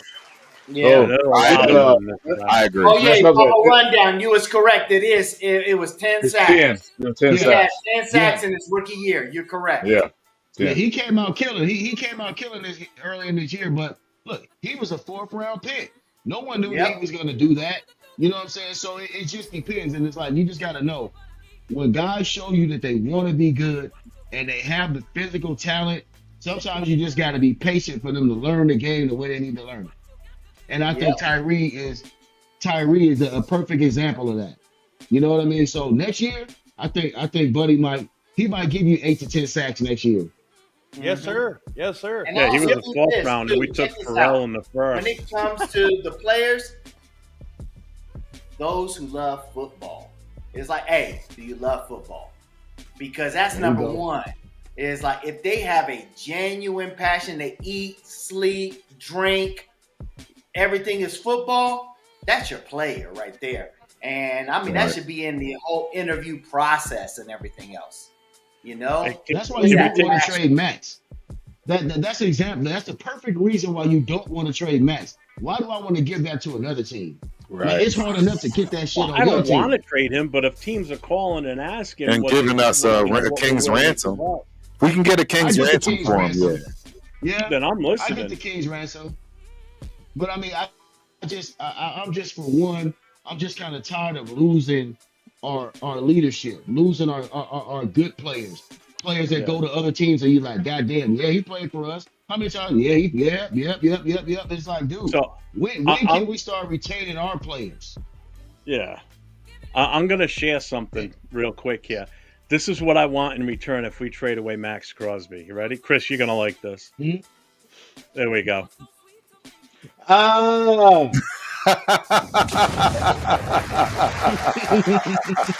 There it is. There goes the onesie. I'll give you one of those. Dog. I might trade Maxx for one of those, dog. Oh man, there it is. No doubt. This is actually pretty dope, though. The way when showing in vertical, that was pretty dope. Share that one more time so I can get a picture of it. Yeah, I want to just share that for the This is pretty dope, bro. I like this. I like this. 1 second. It was a little snug in certain places. Like, let's put it this way: I couldn't sit down in it because that probably would have blown out the ass scene. Right. All right, cool, man. Thank you. That's a smooth piece. I like that. That's a smooth piece. It is. Yeah. Hey, fellas, I just want to say it's been a pleasure, man. I got to step out, man. I'm gonna let Little Rundown jump back on, man. But yes, sir. It's been a pleasure great meeting you, man. to sit down and rap and talk to y'all, man. Hey, love all of Great y'all Papa Run. knowledge, love all of y'all passion. And I'll be back on with y'all soon, man, for sure. Absolutely, man. Appreciate do you, that. bro. Nice to meet Nice you. to meet you. No Larry. doubt, man. My Bring name that is old school Larry. knowledge back. Bring that old school No knowledge doubt, no back. doubt. I'm gonna get with all of y'all, man. Hey, Angelo, I got you, bro. We're gonna, we'll link up on the other side, you know what I'm saying, when it comes down to it. Yes, sir. Yes, sir. All right, man. Y'all fellas be good, man. Peace. One love. Yes, sir. Take it easy. Hey, so I was just going to add on this, Turf, before Yeah. Rundown comes in. Last point on Tyree Wilson again is I want to give a lot of credit to our Raiders defensive room. So let me just say that, again, a lot of times in the NFL, people, it's like when you're a first rounder, they want to be quick to take you out. And you take a look at a guy like Clavon Chason right now, they gave up on him too easy. And I think what's making him good is because he's in a really good Raider room. Right. Which gets me to my second point of why would you trade Maxx Crosby? Because Maxx Crosby is a Jordan-like player. He can dominate on his own, but when you surround him with other talents who understand what their job is, he makes them all better. You would have to completely revamp the defense it's like saying, well, why don't we trade Michael Jordan? Why would we trade Michael Jordan?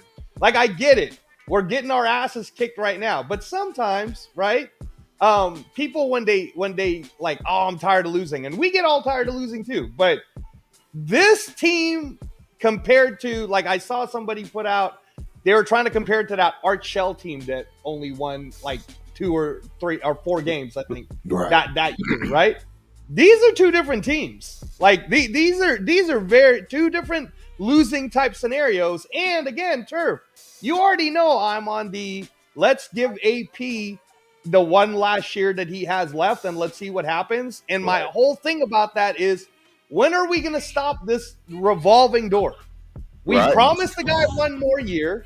Let's not be that team. Let's not be the team that's like, well, we're just going to cut you because somehow you weren't good enough this year. We all know that in any given year, anything can happen. Not a one person in this room thought the Washington Commanders was going to be this good of a playoff team when the year started.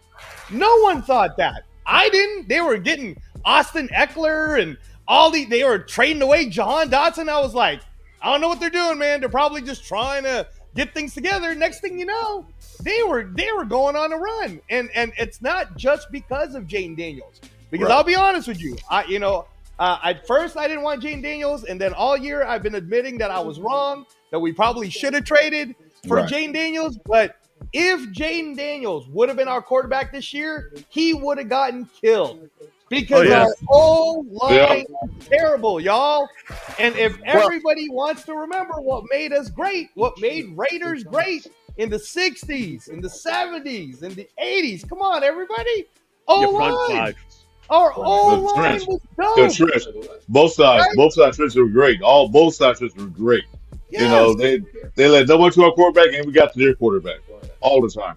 Yeah. So, yeah. I mean, and again, so I'm just saying that, can we just go back to basics?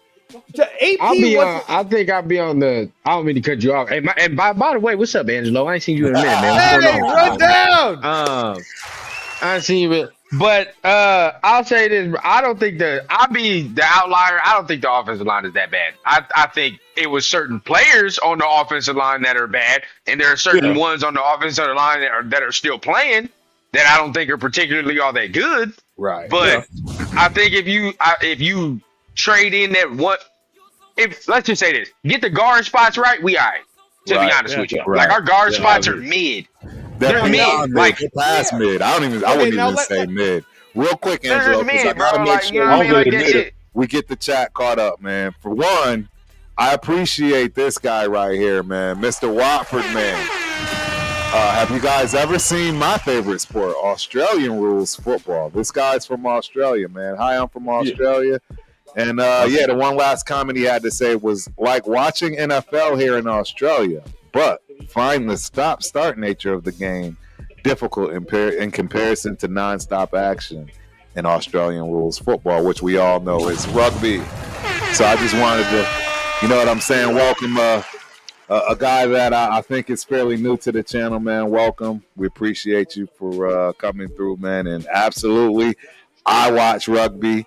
I love rugby. One of my homegirls' sons plays rugby for UCLA. Yeah, so that's what I'll say about it. You guys can give your brief quickness to him if you'd like to on rugby, and we'll move forward. I'll tell you, those rugby players, man, when they're not playing rugby turf, they can become boxers. Hey, they tough. They tough as nails, bro. They already don't have no teeth. So they are straight up crazy. So it's not rugby. Oh, wait. See, we're learning something new, guys. We're learning something it's not new. rugby. It's not rugby. It's a different sport. I thought it was rugby. It's a different sport. It is a different sport. It's not. I used to watch it. It's fun. So you know what? So because the guy will cut because when they score, when we score a touchdown, they go like this, right? Yeah. When they score, they go. Yeah. Like in my team, they go 1 point. Yeah. And it just keeps going. Because I was in Australia, and that's all I could watch was Australian football. I just didn't catch on to the fact that it actually isn't rugby. So I appreciate you for pointing that out, man, because you learn something new every day. I did not know that, man. I did not know that. So, yeah, that's dope. There's Australian football. Rundown looks like he's sitting on a plane right now. It's like he's comfortable. Rundown, it looks like he's sitting on a plane. Rundown, yeah. Rundown. He's waiting for the rest of the passengers to board. Rundown. I'm letting y'all get to it, man. Hey, this the OG hour, man. Y'all taking this into the holidays, man. We chilling. Hey, I'm gonna hit y'all with a question. I just wish I had some eggnog. Hey, Tommy Fan is in the building. What's cracking, Tommy Fan? Appreciate you for coming through. Hope you enjoy the show. It's a good question. Is AOC a bust? What up? We're going to start with Rundown on this one. AOC, is he a bust? No, it's a... How is he? No, I mean, look where he got drafted. Hell no, look where he's playing. We're going to go around in the circle. We got you. I mean, he's not my favorite guy, but I mean, look where he got drafted. Like, to say he's a bust is asinine. I mean, he ain't no first round pick. The dude is, you know what I mean? What are you, fourth round pick, right? Fourth round pick. Correct. Fourth round. Fourth? Yeah, he's a fourth round pick. So I mean, like, for what he's so far, I don't see a lot of other quarterbacks that were picked in that round doing anything. So against yeah, you know what I mean. So I mean,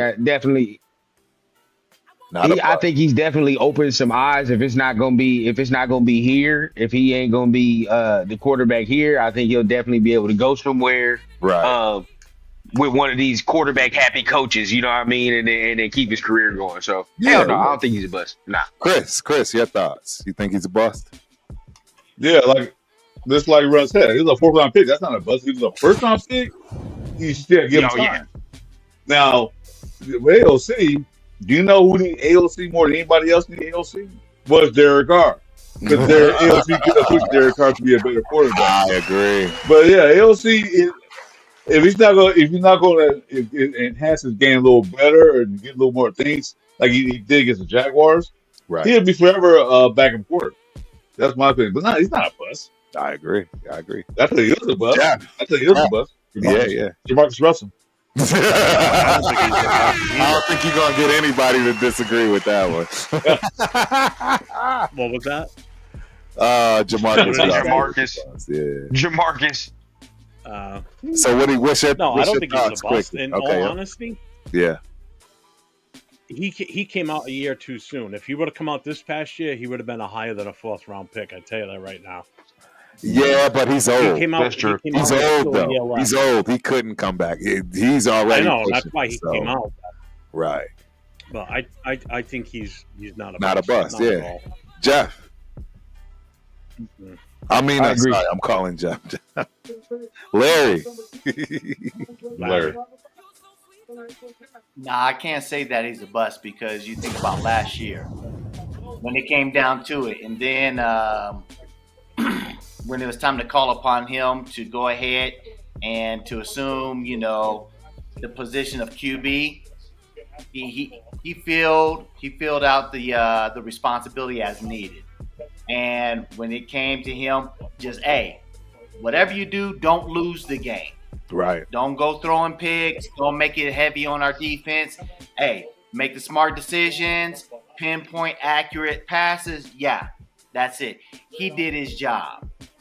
He just did his job. He did what needed to be done. Yeah. This year, he got done a raw deal. In my opinion, he should have been a starter and go ahead and continue. And that was a setback. That was a discouragement and everything else. But at this part, I understand why he's doing what he's doing, because he's playing not just for pride, personal pride, but also for the future stake of him remaining in the NFL. I can't 100%. say that, I'm like, gung-ho, but I respect it. He has integrity, and he's not a bust by a long shot. Right. Last but not least, Mr. Reyes. And you already know, Turf, man, that I'm big on Aiden O'Connell. And maybe I'm big on Aiden O'Connell because Stuart Schwaggart, who you know, Turf, we speak about, and that's Purdue connection. Correct. But let me just say this, all right? And I think, again, everybody who will think Aiden O'Connell, not only do I not think he's not a bust, he overachieved. So let me just explain some stats to everyone here, all right?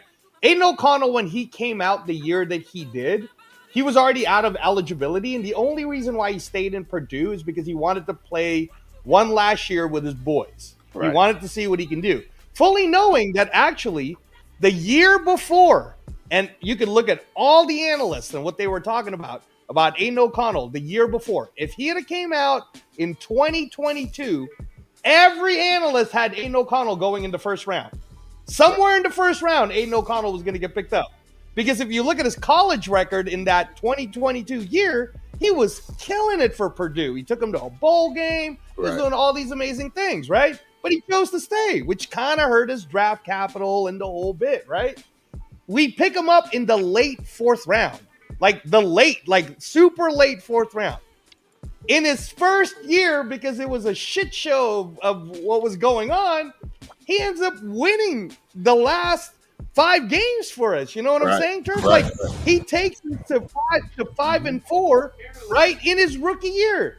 If you told, is Caleb Williams 5-4? I just want to ask, is Caleb Williams 5-4? He ain't 5-4. You know what I'm saying? Like, that's what Aiden did. And what I hate about how the Raiders honestly have treated him is he's like the side piece, the sideshow, you ain't the main squeeze because you weren't picked up in the first round. But hindsight is 2020. I get it, Turf. Did I not say before they were picking starters? I kept saying it on every show. You could dot me on any show. I went to Rundown Show. I went to Turf Show. I was on Protect. I was telling the Captain Jack Show. I was telling everybody. This is the stupidest thing. Aiden O'Connell should start. And the reason why, for any other reason, it's because we need to find out if we're keeping him or not. So if you would have started Aiden O'Connell in the first 4 weeks, and then you wanted to pull the plug, then it looks like what it looks like. Hey, we tried to start a second-year quarterback, and it didn't work out. Instead, what ended up happening? We started Gardner Minshew, and then we asked Aiden O'Connell to fix that shit show. Mm-hmm. Like, it never gets a fair break. Right. Like, the only reason he even got injured is because the O-line just wasn't ready for his style, right? Let's give the kid a chance. That's what I'm saying. Now he's at a point where everybody's so hungry to get a quarterback, Turf, and we were talking about this last night on Turf's Dead in the Water show, that everybody's like sitting there going, oh, we need to get a quarterback. We need to get a quarterback. I'm with Papa Rundown. First of all, I like that Tom Telesco likes to not trade, and he'll pick the best available player. Because, guys, so far, it's worked out. He picked best available player in the first round. Brock Bowers looks pretty good. He picked best available player of need in the second round, and Jackson Power Johnson is looking pretty good. He picked the best available player that we needed in the third round because everybody else started to go on that tackle, and he got DJ Glaze. And then he picked best available player in the fourth round with DeCamarion Richardson. The only thing I'm mad at him about is we could have gotten Tyrone Tracy in the fifth, but instead he went for Dylan Lobby in the sixth or something. So again, guys, if like Papa Rundown said, it's time for us to get a good running back. Whatever pick we end up getting, if Ashton Genty somehow falls to the Raiders, I'm in, Turf. I'm all in on that. If he falls there. If he falls. He's got his hand up. Go ahead, Rundown. To Angelo's points, bro, number one, I'm gonna start with this. You were completely right. Aiden O'Connell should have started from the jump. He should have started from the jump. At least, like, hey, we all agree with that. I'm gonna just keep it 100% and plain, bro. Like, if it's my job, I'm gonna just keep it a bean. If we're doing something at this point, I'm gonna go up to market and be like, well, shit, he's in his second year. That's why, hey, I need a real quarterback. That would be my shit. If Aiden O'Connell would have started from the jump, that would have been a list of things I would have brought to market. Right. Motherfuckers in his second year. We tried it. Didn't work. All right, whatever the case. You saw Gardner. Gardner was trash too. All right, cool. Everybody's hurt. Blah, blah, blah. Whatever the case. He could have just ran it down. But that's on AP. Or whoever it was. Whatever the case. Because, some people seem to think it wasn't AP decision. Right. But either way. All right, so be it. Let me ask the panel this question. We got a super chat. Who has a higher ceiling? We got a super chat. Shador Sanders. We got a super chat. We got a super real quick. Yeah, we got this super chat. Tyler Hamilton in the building. Yeah, we can hear you. AOC. You said it like 30 times. We can definitely hear you. I thought I had this thing. Well, it's hard. Apparently, y'all can't see the chat. Y'all can't see the chat, and people just keep going. And y'all know chat lives matters in this building. So I'm going to get this chat off no matter what, whether I have to cut people off or not, especially when it comes to super chat. So Tyler Hamilton, AOC to compete with Herbert, Mahomes, and Knicks. That's a great question, and I'm going to go first. Hey, he leading me into my point. Yeah, exactly. No, leading me into my point. Go ahead. But yeah, go ahead, Rundown. Finish it off. Yep.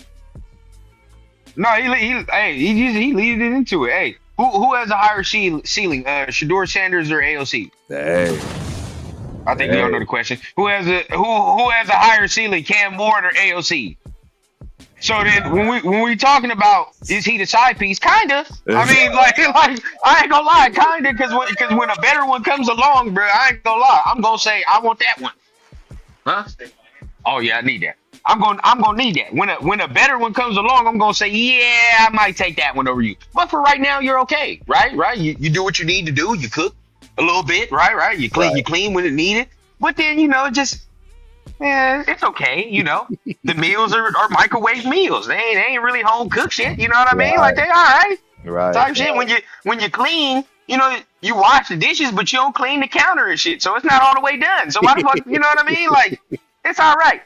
Now when I get somebody else that's gonna do the whole kit and caboodle, well then at that point, you know what I mean? Well, I'm gonna get the other person that's gonna do the whole kit and caboodle at that point. So I think as for right now, AOC is cool. If we had to go into next year with AOC because that was our only option, I'm not gonna lie to y'all. I'll be okay with that.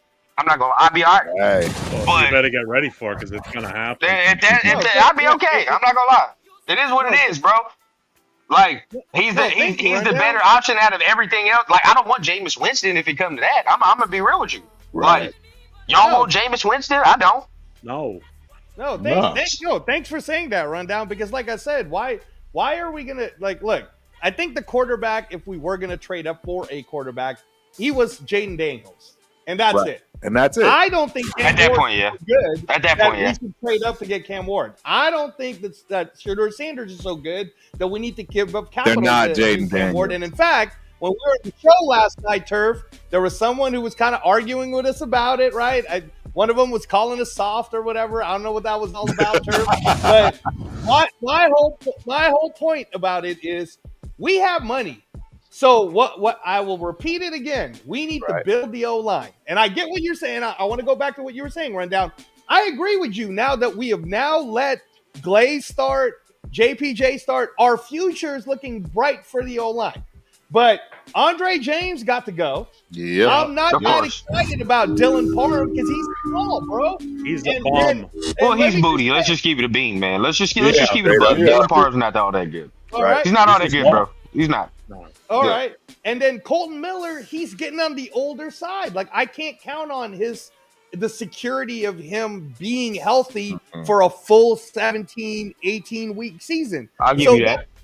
So that's what I'm saying is until we get a good, solid O-line where nobody's got to make up for someone else, everybody's just doing their jobs. Does everybody do their jobs, right? Then I think Aiden O'Connell would do well. But my argument last night was, what would be so bad if we did end up getting someone like Matthew Stafford? What would be so bad about that exactly? Because me and Turf How are would on we this. even do that? I'm just saying, free agency's happening. That's what Maxx Crosby talked about, which made everybody all think he's going to leave. I don't think Max is going to leave. I think that if the Raiders went up to Maxx Crosby and said, "Listen, we're not gonna mess around anymore. We know you're tired of change. We're gonna keep it the way you like it, Max. We're gonna just make your defense even more powerful. We're gonna get a good O-line.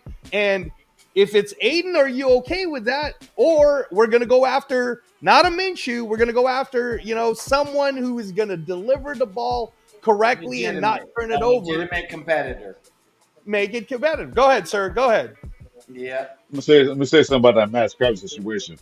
You know what other player did that completely when he players? His name was Kobe Bryant. Hey. When Shaquille O'Neal left to go to Miami, the Lakers were sorry. Kobe said, "You better get some players in there, or you trade me." And what happened? They got Paul Gasol, and they won 2 championships. He's doing the exact same thing Kobe did. He's doing the same thing a lot of other players do. Say, "Look, I'm the best player you got on the team. Right. I'm not bar none, but you don't have nobody around me. If you don't get somebody here, if we can't move up, I'm gonna play somewhere else." And make no mistake, man. Turf knows. When you play for competitive sports, you care about the money, but you also care about winning. Yeah, legacy. Absolutely. Chris is talking that shit, bro. That's all Max is saying. Like, yeah, I want to be here, but get somebody else here. Okay, you got one person, just get some more. Right. And you talking that shit, Chris. You talking that shit because, and necessarily, right, you brought up Kobe, and they got him those players there. This is football, bro. When Max is saying that shit, we need the most important goddamn position there is.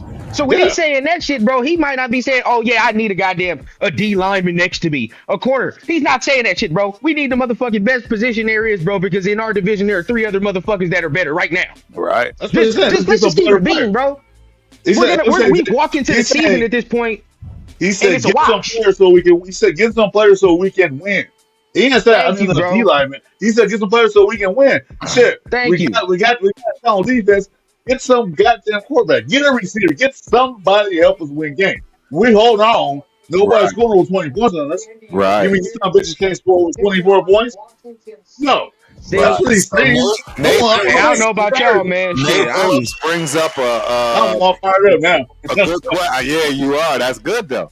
He brings up a good segue question or statement, if you will, that we've all discussed plenty of times, but I think it does deserve a little bit of talking again because of the money, right? And I like Crosby. And why did they get rid of Jacobs, the running back? Craziness and stupid. Amen. Well, I would say amen. It's easy to say that hindsight. We didn't have none of this money. Y'all think we had all this money? We had like 40. Yeah, exactly. I was gonna say that. Stop it. I was gonna say that. There's no stop it, dude. You're wrong, Angelo. I was gonna say that. We had $40 to $50 million. You're talking about all of this money right now, and that money goes away. That's a fact. Are you gonna let me speak? You're gonna let me get this out. What I'm trying to explain to you is this: we did not have this money back then. This $100 million plus surplus we have now, we did not have then. And if we would have paid him then, we would have a deficit. We wouldn't be talking about this money we have today. It's hindsight when you look at that. So that's why we got rid of him, because he wanted more money than we could afford to pay him at the time. And again, what good is Jacobs doing us right now, being paid all this money and we can't even sniff Thank the you, playoffs. dog. I was waiting for you to say it, Turf. Oh my Why God. are we paying for something? I'm so tired of people saying this, dog. I'm gonna let Angelo go ahead, bro. Go ahead, because that's how I had to make sure that got out before you started. I'm so tired of, and I don't even mean to cut you off, but Turf, you just because you just had me. You just preach right now, bro. I had to get it out I had to get the spirit out my body right now. You just preach, bro. Like people talk. No, whenever people start talking about Josh Jacobs, I get it, right? In hindsight, it looked good, right? It feel good. But guess what, bro? It's our win total to 4. 4. So what the hell does that do? What is it like, bro? do? Honestly, whenever, bro, like whenever, even we talk about it in our own group, bro, it gets me mad, dog, because I'm sitting there. It's like we only want to say that about Josh Jacobs because we want to be able to visually look at something better on the field. Right? Yeah. Oh, Josh Jacobs made 3 people miss in the fucking backfield. Oh my God! But we still lost by 14 points. Exactly. So what the fuck does it matter, dog? Like, who cares? Like, he's not gonna be here, bro. And this is the last one I'll give you, Angelo. Before you go, Angelo, in these 3 years that we use him up, right, without getting any wins, it's better. But it's better for him that he goes to where he went, and we don't pay him. That's fine, but at the end of the day, just because we can't get last decade. No, what you mean penalize him? Is anyone any other points you guys want to get out? Because you're mad Let me go ahead and say this. I'll be short and direct. Okay. Right. When it comes to this, okay, Josh Jacobs. All right. Hey, when it was time to go ahead and get started.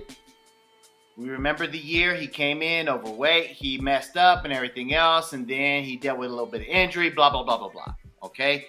Then he started playing well, okay? He started playing up to the contract that he wanted.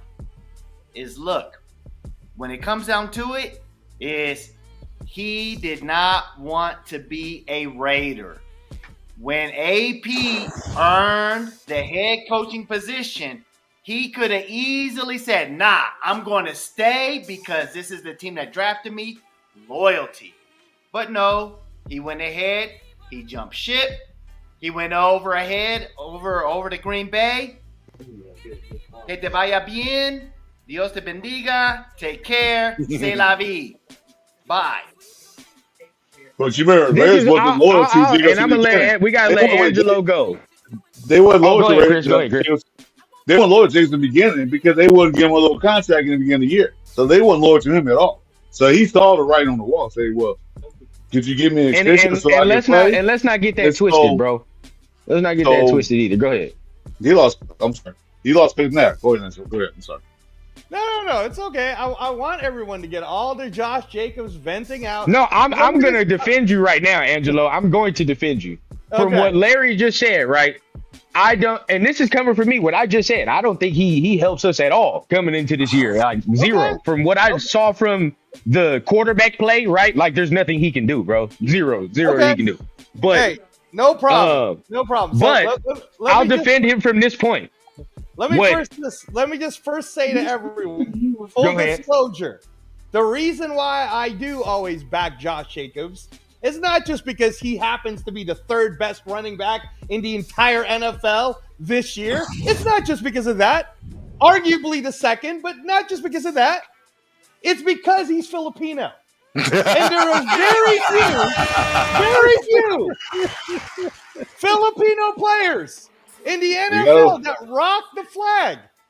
And my boy Josh Jacobs had the Philippine flag on his helmet every single game when he almost had 2,000 yards. He's a dog. I love him. But now let me just say, revision is history, everyone, because I remember a thing that was happening when we were doing these shows, and I kept saying to everyone, we franchise tag him. We still had that last year of franchise tagging him. And guess what? Guess what we did? Not only did we not franchise tag him, he ends up going to Green Bay for basically a couple $1 million more. It wasn't that much more. And actually, it was like kind of front loaded. We spent the money that we could have just given Josh Jacobs as a guaranteed franchise tag. You know who we gave it to? The guarantee? Gardner Minshew.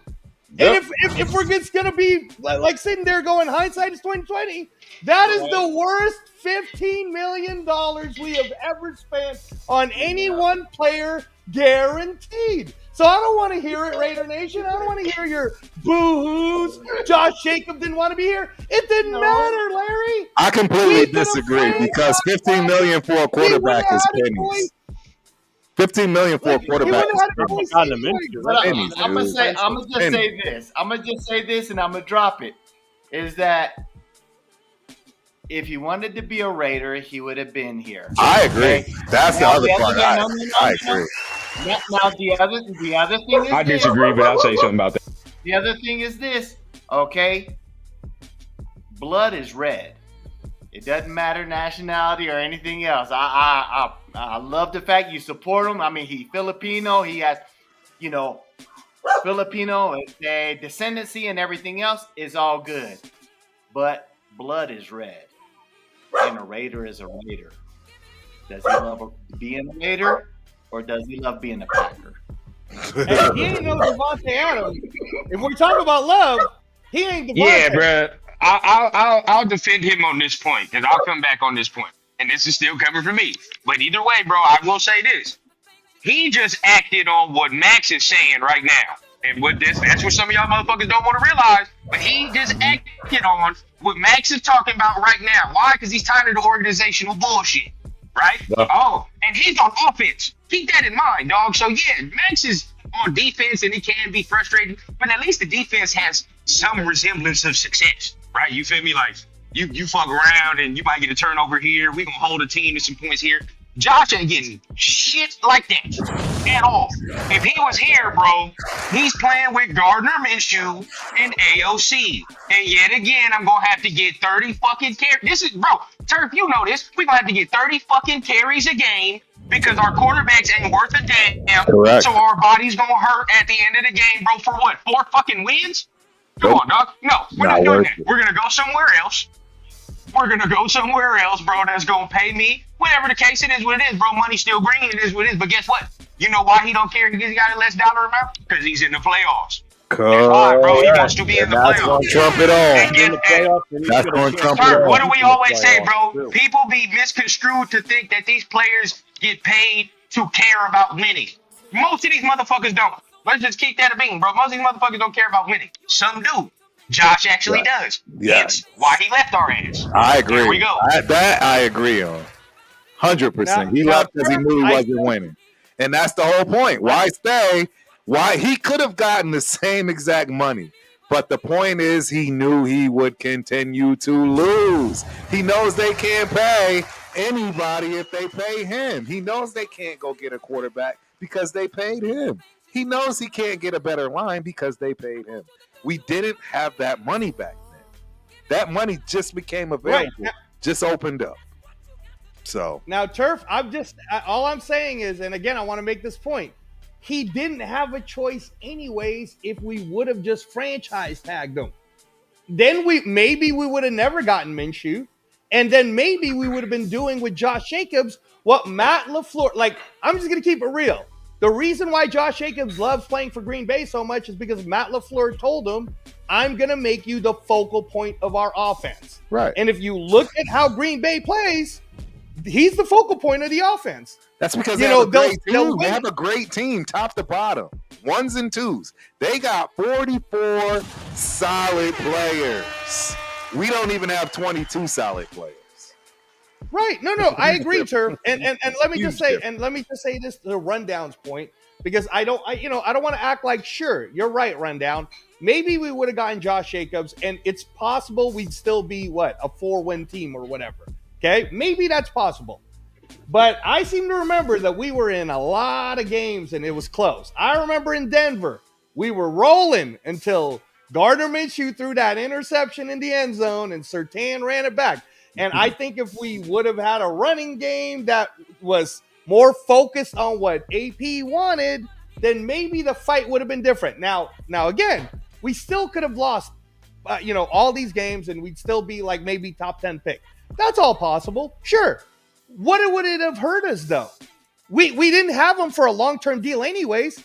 He would have just been gone anyways. And now the difference is we're building a team where maybe Josh Jacobs is sitting there going, you know what, man, I kind of don't really want to leave the Raiders. I've already been here 7 years, and they did get me to get 1,200 yards, 1,400 yards, even if the O-line was ass, right? Even if Getsy didn't know what he was doing, even if, James Craig doesn't know how to train an offensive lineman. I'm just saying, like, I still think that good players, if you put them in teams, they'll find a way to still be good. And don't try to tell me that Zamir White is good. Now that you've seen it, don't try to tell me that if Josh Jacobs would have stayed, Zamir White would have been what he was. Like, run straight ahead. He doesn't know how to cut, right? We would have never had to get Madison. We would have just had the same running back room. And I say this lastly, I think it was either Larry or Chris that said, I'm tired of losing our captains. Josh Jacobs was one of our captains. He was the captain of that whole room, right? Yeah, I'm tired of losing our captains. Josh Jacobs was a captain. And 100%. To add to what you just said, also, what if Aiden O'Connell was our starting QB? I mean, there are a lot of people that don't like Aiden O'Connell. They hate Aiden O'Connell. And I get it. Aiden O'Connell never got a Aiden O'Connell never got a fair shake on anything. He started last year, and he never got any reps when what's that idiot name was McDummy. He never got any reps. He got 13 reps. Right. Then all of a sudden, Garoppolo, blah blah blah. AP starts him, so he's doing the best he can for what he got. Right. Come this season, when he said Gates is going to start because we want a fast start. Idiot! You had a good start at the beginning. He started.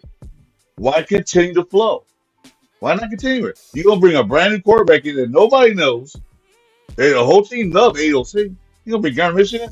Okay, he did well in the Colts. The Colts had they had a running game. They had decent defense. Great. They didn't have none of and a better head coach that can call plays at that point. Man, there's so much more added to that. Yeah, exactly. And I want AP back, but you got to be honest with yourself, bro. Shane Steichen calls plays. He was a better head coach at that point. Right. Yep. So we do have a good question. We got a good one from Lamont Adams. T. Higgins, 6'4", 210 free agent, 2025. What's your Jeff already know what I'm going to say. Jeff is the spokesperson. Go ahead, Jeff. Too much money. Don't want him. Ooh. Thank you. Facts. Thank you for saying it. Thank you for saying it. Look, give me Godwin. I'll take Godwin all day long. Facts. Thank you. And the Aaron Rodgers comment. I like that. Aaron Rodgers rest of his comment. Oh hell no. No Aaron Rodgers. Oh yeah. Yeah, Rodgers. Adams like T. Higgins. Yeah. As a Raider and Aaron Rodgers. Starting quarterback. Aaron Rodgers 10 years ago, without a doubt, yes. Now, nope. No, bad combo right there. I don't want to see Adams back in the Raiders jersey never again. No. Man, give us that Chris Godwin, man. Give us that Chris Godwin. I'm going to throw y'all a wrench in there, though. Y'all been hearing what Garrett Wilson been talking about now. I'll take Garrett Wilson. I'll take Garrett Wilson want to get up out of there all day long. I'll make that call in a heartbeat. Wait, what did he say? Wait, I didn't hear. What did he say? I didn't hear you. What did Garrett? Garrett Wilson say? Yeah, right. Garrett Wilson been talking about he want to get out. Bring him on. Yeah. Brings up the best truth though to all of this, and it's a lot of what we're not even contemplating, in my opinion.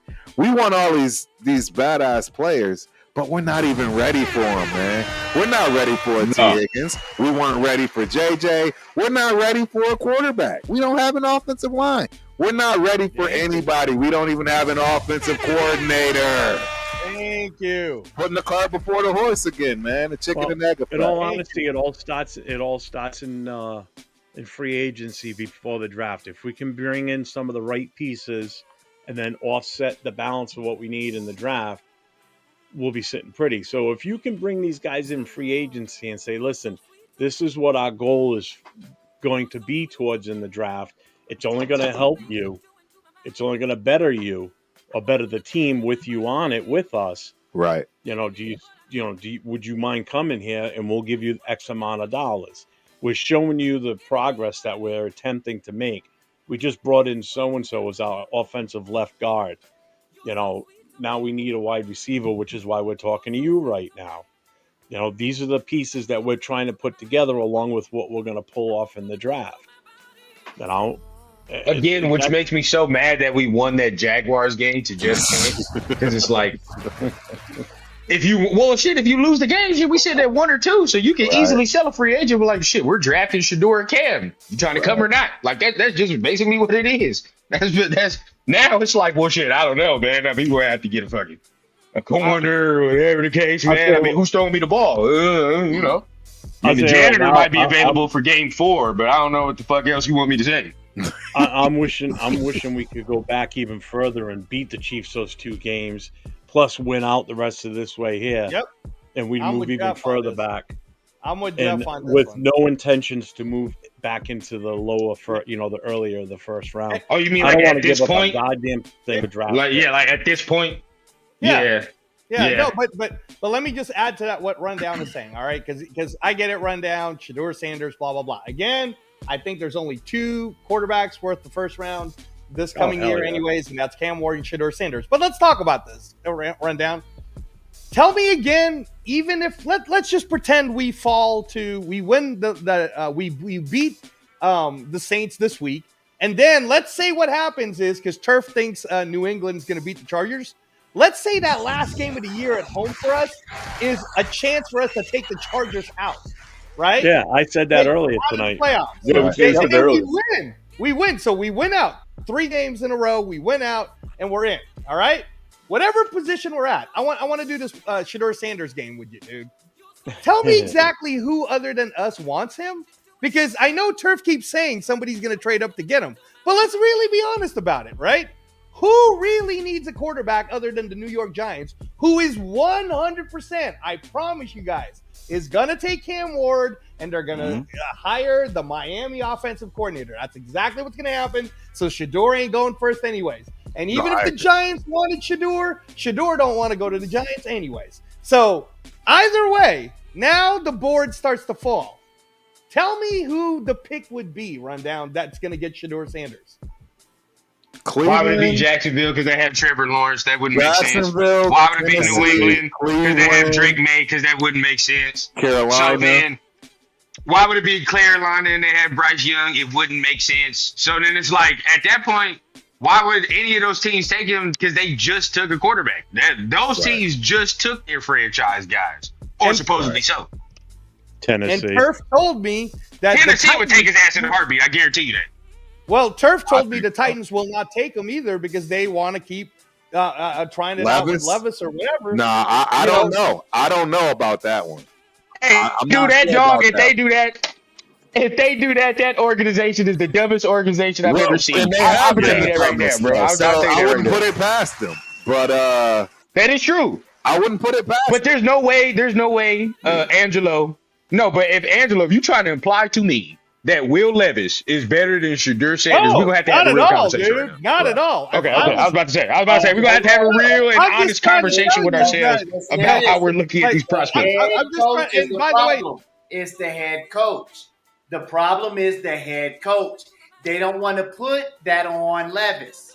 Levis has flash, and they want to put it on the head coach. So their option is easier to get out of a contract, is a lot more cost effective without affecting the cap.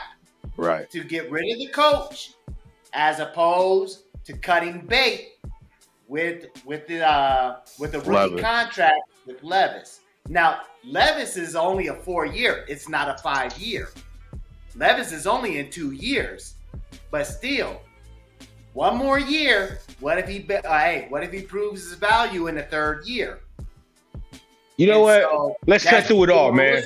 Because I already know what Angelo's trying to ask, bro. I'm gonna just cut through it all, bro. I'm gonna cut through all the red tape. I definitely think if Shador goes to the situation where he's supposed to, he can have a C.J. Stroud, Joe Burrow type of year. I definitely think that. I'll put it out there right now. I don't care. I definitely do. 100%. but it's just going to depend on that team, what's behind them, right? It depends. It depends. If he went to Tennessee, I could see Tennessee going back to the playoffs. I could see them going to the playoffs like C.J. Stroud did his first year because he's got that defense. Yes. They got weapons in Tennessee. They got the best. And that division is weak. That division is booty. They got the best. The division is up for grabs. So it's like, statistically. Yeah, but we're not even going to touch the fact that he's probably going to sit for his first year. Not if he goes to Tennessee. He ain't sitting. No, not if he go there.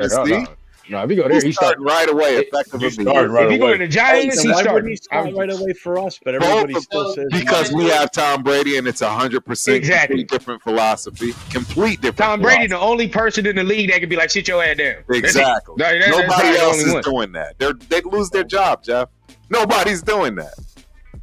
Are you kidding me? You're going to draft the dude that's pro ready and then sit him on the bench. He's starting for the Giants. You ain't an owner. You're getting fired.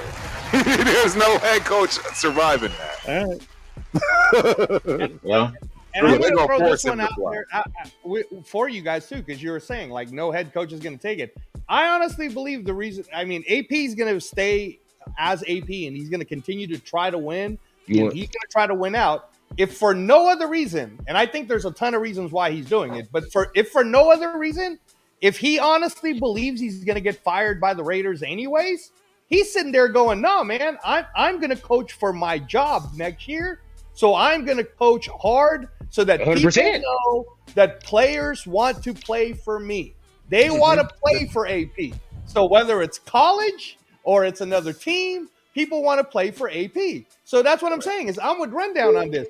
I'm tired of the revolving door. We said to the man, we're going to give you a 2-year contract. So let's give him a 2-year contract. Let's stop messing around. If he fails in the second year, then we can cut bait and we lose. And Mark Davis doesn't got to lose. You know, Mark Davis is probably the only owner that's paid more money to coaches in the couch than any other owner in history. All right. I mean, like, let's stop it already. Okay. And let me just say this too, Rundown, because I know you're with me about AP's thing. How come no one's comparing him to Dan Campbell, who lost 16 games in his first year? I don't understand. We talk about all the time. I said, wait a minute. AP lost 3 games. They got a lot of first year. There's a list somebody was talking about. I think it was Turf and Penny. What's his name? I know Penny knows. Penny definitely knows. Was talking about that yesterday. They was talking about coaches their first year were not successful. Like some of the legendary coaches, they were sorry in their first year. And they had good teams. So guarantee a lot of them were sorry. He's 3-12. He's 3-12. Fire him. Dude, they got they're talking about Tom Landry, the Cowboys. He won 1 game in the first year as head coach. 1 game. Right. You know, Chuck Noll won 2 games. It's a lot of successful. A lot of successful. They didn't win nothing in their first year. There's a lot of head coaches that won chips that have been atrocious their first year. So shout out to Jake Gray. Shador Sanders is not 25, 26. He's actually only 22 years old. He turns 23 February 7th. So just a heads up. Give me a chance because if they gave him was a shitty ass OC, a shitty ass quarterback, an effed up line. All he had was a great defense, a good defense. That's the only thing he had. Like I said, to Angelo's point. Oh, my bad, Chris. I didn't know you did. No, I'm saying. So once the defense kept him all the games, the offense going to score more than 24 points. So it's not AP's fault. The offense sucked. 100%. To Angelo's point, bro. Like it sucked. That talking about hired Getzy and Getzy controlled the offense, but we're going to start guarding Minshew. Oh, that one AP fault. That was Lesko's bullshit. Yep.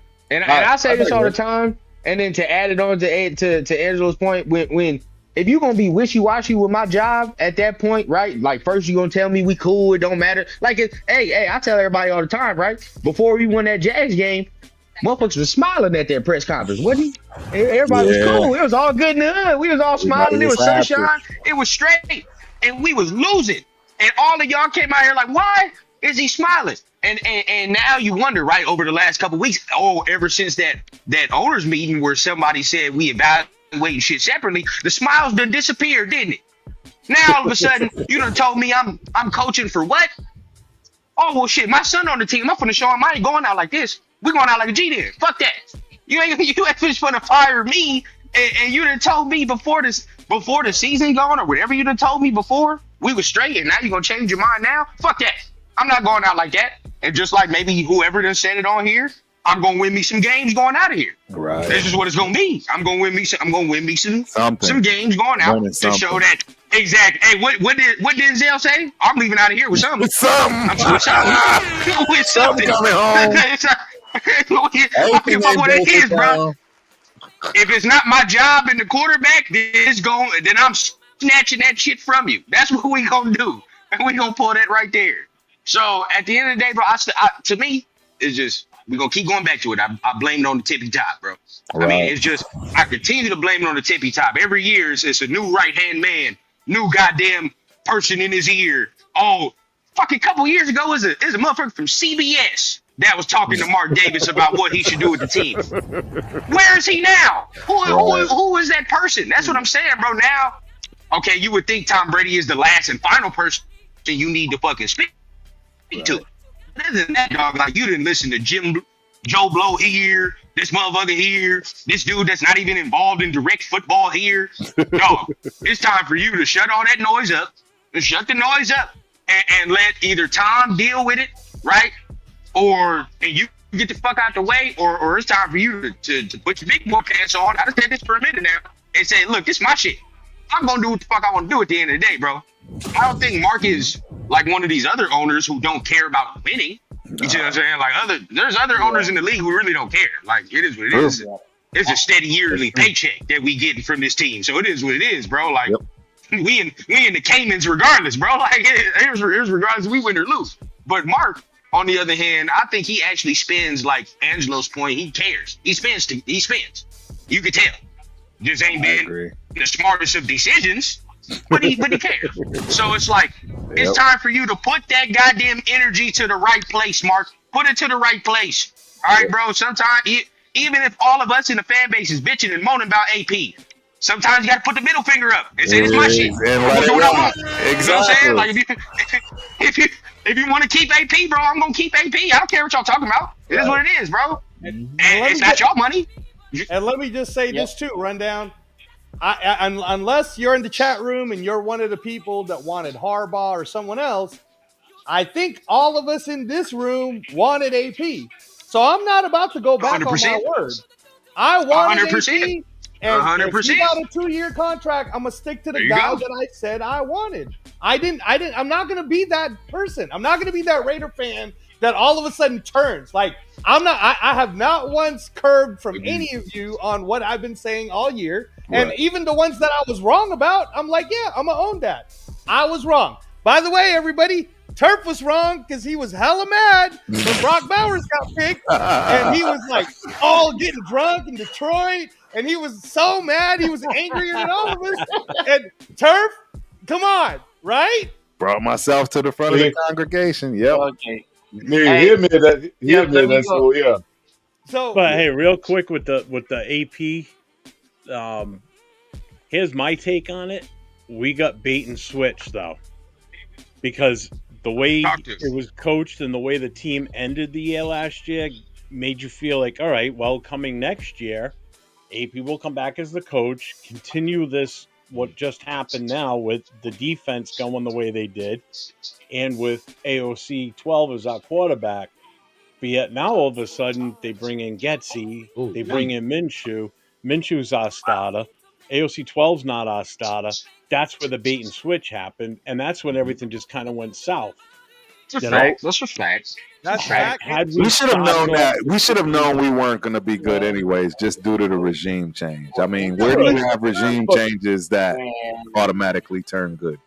That's one of our biggest issues. If we would have just continued the way we ended last year with that same player personnel in the same positions going forward, right, and not make some of the changes, this could have been a different season. We wouldn't have been talking about tanking for the number 1 pick or, getting Shedeur and all Ward. This would have been a completely different outlook on this season. So Yeah. that's I wasn't. It's easy to say that. It's easy to say that, but I honestly look. I'll put it to you this way. I honestly did not think that. I thought it was a good idea that Aiden O'Connell did not start the first four games, and the reason being is because of his lack of athleticism. I'm just gonna be honest. Those first 5 games.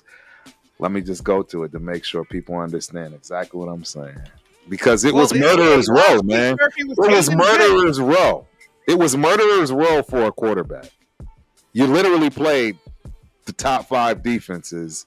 You played the Chargers, great defense. You played the Baltimore Ravens week 2.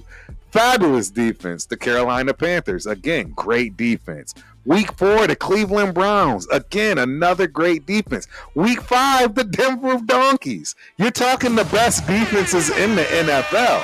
And you want to put out a kid that we know cannot run. We know cannot scramble. Hell, even Gardner Minshew couldn't scramble. So what makes y'all think that AOC was going to come out here and do any better? He was not. And then that's where I feel for the fans that don't like AOC just altogether, because they're right in that scenario. And we don't want to see it as AOC fans because we just think anything is possible. People, it's not possible. That's the problem. We're too optimistic. We're way too optimistic. You know what? I understand the schematic. I understand the schematic aspect because I found myself agreeing. Okay, I see where he's going because the mobile aspect Minshew is known for. Okay, it's okay. So he's a bit more mobile. Hey, here recently we just saw that AOC was moving his ass. Aiden Vick. He was running. Right, like that's it. Yeah, he's definitely got more athletic. He definitely has picked it up. Because our preconceived understanding is this is not a mobile QB. The poor kid is going to get massacred, and we got to protect him. AP is like, okay, they said that it's going to be Minshew. Minshew is starting, and unfortunately, is like give the benefit of the doubt, There's no greater teacher than experience. Yep. You're going to get tired of getting smacked. You're going to get tired of being hammered on. You're going to get tired of being bullied. And you're going to put your chest out and you're going to put on, your Superman cape and you're going to put on that A game. And it is what it is. It worked out the way that it worked out, Yep. So now with these last 2 games, we're going to see how much AOC wants this position because he's going to make it impossible for the Raiders to select one of the quote-unquote 2 premier QBs. And he's going to put on a show that is going to really speak volumes for himself and where he wants to be and what he wants to do with his football career. You don't think that AOC wants to start to be the starting quarterback next year? That's what he's doing. Of course, that's what he's doing. Because this is why I watched over with Turf. I said, look, AOC out on the field saying, Sanders who? Yep. I'm your starting quarterback. I'm playing next year. That's what he's doing. But so that's what it is. Yeah. I want to push back on what Turf was saying because this is where me and Turf can get in this discussion because for me, I'm with Jeff. The bait and switch shouldn't have happened, and I'm going to take it to another level. All right, we were going 5-4. Everybody was feeling good. Raider Nation, for the most part, all wanted AP, and we all believed we were going to roll into the year exactly the way it was. Aiden O'Connell didn't take no breaks. He was at the facility training, even in the offseason. A lot of other people. All right, now here's the bait and switch, Jeff. Here's the bait and switch. How do we? And again, this is not me hating on Tom Telesco, guys. But let me just say this: how do I really know that it wasn't the Raider staff that put all them selections already together And I'm not saying that Tom Telesco didn't have his hand in this. All I'm saying is Champ Kelly was doing pretty good, and a lot of people in the NFL thought Champ Kelly should have gotten the job. And at some point, he is going to get a job as the GM somewhere, at some point. So all I'm saying is, and I'm not, and again, let me just repeat myself. I'm not saying Tom Telesco is a bad GM. I'm not. All I'm saying is, even Tom Telesco said it was a collective effort, and all he really did is he didn't want to get in the way of the current staff that was already picking and scouting all these different talents. He just wanted to put his hand in it, right? So before we start telling people, like, if we really nitpick, you know how Mark Davis in the owners meeting said they're going to be both graded separately? All right, y'all, let's go ahead and grade Tom Telesco. Right. If we're going to go ahead and say that it was good that he picked Brock Bowers instead of Fuaga, which is who I wanted, great. He picked Jackson Powers-Johnson in second, awesome. He got DJ Glaze when no one really saw that coming. That was great. DeCamarion Richardson, right? Okay, all right, cool. Now let's go ahead and go over all the bad things he did. Last time I checked, the GM's the one that hires the coaches. So if he had his hand in Getsy, that's an F. If he had his hand in James Craig, that's an F. If he had his hand in Scangarello, that's an F, right? Like, let's go all down the line on the F. If he had his hand in giving $15 million guaranteed to Gardner Minshew, and if he had his hand in swaying AP into saying, nah, I think we should go with Gardner Minshew, that's an F. Like, let's be fair, man. Right, but the truth is, we already know that's not on him, because the bottom line is you have to start at the top, and he didn't choose AP. So that kind of debunks that right off the rip. That's not his pick. So it doesn't matter anything below it, to be honest. Right? Think about it. The head coach is what matters. It's not the assistants. And in fact, I can pretty much guarantee it's the head coach that his hand is not gonna, right? Not in the assistants. I just don't see it. Okay. You know what I mean? All right, it's no different than when he said he fired him, right? Because AP did that firing. If it was collective, he would have said it was a collective firing, right? No, AP said it was his. So we got to take his word for it. We got to take his word for it that these are his choices. Well, then, go ahead. And then AP followed it up with, AOC is my choice for the rest of the season, which makes us believe that, like AOC, believe that it wasn't his decision. Right? No, I agree. This is the difference between Antonio and this is the difference between Antonio versus Anthony, and that's the back and forth. It's not bait and switch. It's back and forth, because what happens, in my opinion, this is exactly what we're seeing. We're seeing a rookie head coach that thought he had a head coach position and title and do things the way he wanted to do it, and realize that that is not the case. So that's why you see the Dr. Jekyll and Mr. Hyde. They get his confidence up. He's Antonio Pierce from Compton. And then they throw him a zinger. He becomes Anthony from SoCal. And we see it back and forth all the time, and you can see the struggle on his face. He just wants to tell everybody, look, man, this ain't me. This is me. This ain't me. But you can't do that as a team. You have to go with shit. And nobody's ever going to know this stuff until after the fact, right? This is going to be one of those where Chris can get this interview like he did with our guy Hugh, right? And then we'll get the goods on it. But I can assure you right now, nobody's going to give us the hard facts that can pin this to where it needs to be pinned to. Just not going to happen. Exactly. They're all going to take the fall, right? They're going to all take the fall, and they're going to all take the success together, and they'll leave that in the locker room. That's the way locker rooms roll, period. Period. So, yep, that's the fine print on the contract. Well, how are you guys all feeling about this whole thing? Everything's dying on me. Good talk. I see you get that.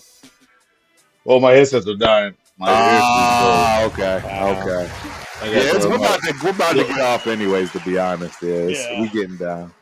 We getting down to the shoot. My parents. It's been 3 hours. Yeah. Oh yeah. Yeah. Oh, that long? Oh, okay. Yeah. All right. No, Good talking to you, fellas. Absolutely. Jeff. Thank you, Chris. Yeah, Appreciate you as always, man. Yeah. What's up? I'm gonna get my one piece, man. Then I'm gonna fly out there to where you are. We're gonna take a picture together and look at that we're twins. I love it. I love it. All right. Good night, guys. Have a We good can one. snuggle in them. Too funny. no, All right, let's see. I how was this just gonna say to you guys, I know you've been seeing it, and I'm sure you talked about it earlier, but Mhm. you know how Tom Brady has that Fox contract, and they Yeah. keep trying to say that he's going to end up being in charge of player personnel, blah blah blah, or be the president of operations. I'm pretty sure, Turf, that you can't be the president of a team and still be an analyst. Am I wrong? Nah, you can. No, It's right. just you got to watch certain. No, I think you can. There's just right. They've Oh, already you put can? regulations. Yeah, they put things in place Well, that he do can't any do. interviews. He can't. Right. He Okay. can't Can't do do certain in-game interviews and interviews. things. Yeah, there's stuff he can't do. But All right, so- absolutely. So let me say this then: like Tom Brady, as great as he is, and I got no beef with Tom when I say all of this. But don't you guys agree that when you're putting a lot of your hands and a lot of different things, and you're not concentrating on just one thing, Correct. and no matter how great you are, you're not going to be that good? Because I don't think that many Multitasking. people are. Yeah, he's not that many people is happy with his first year broadcasting, which is fair. But I also believe that it's because he's not putting his whole heart into that. Right. And at the same he may have a lot of restrictions, whatever, but same thing. Like, I think that Mark Davis, for the most part, is the type of owner who does love the team, who does love his fans, who wants to do the right thing, but he admittedly always says he's not a football expert guy.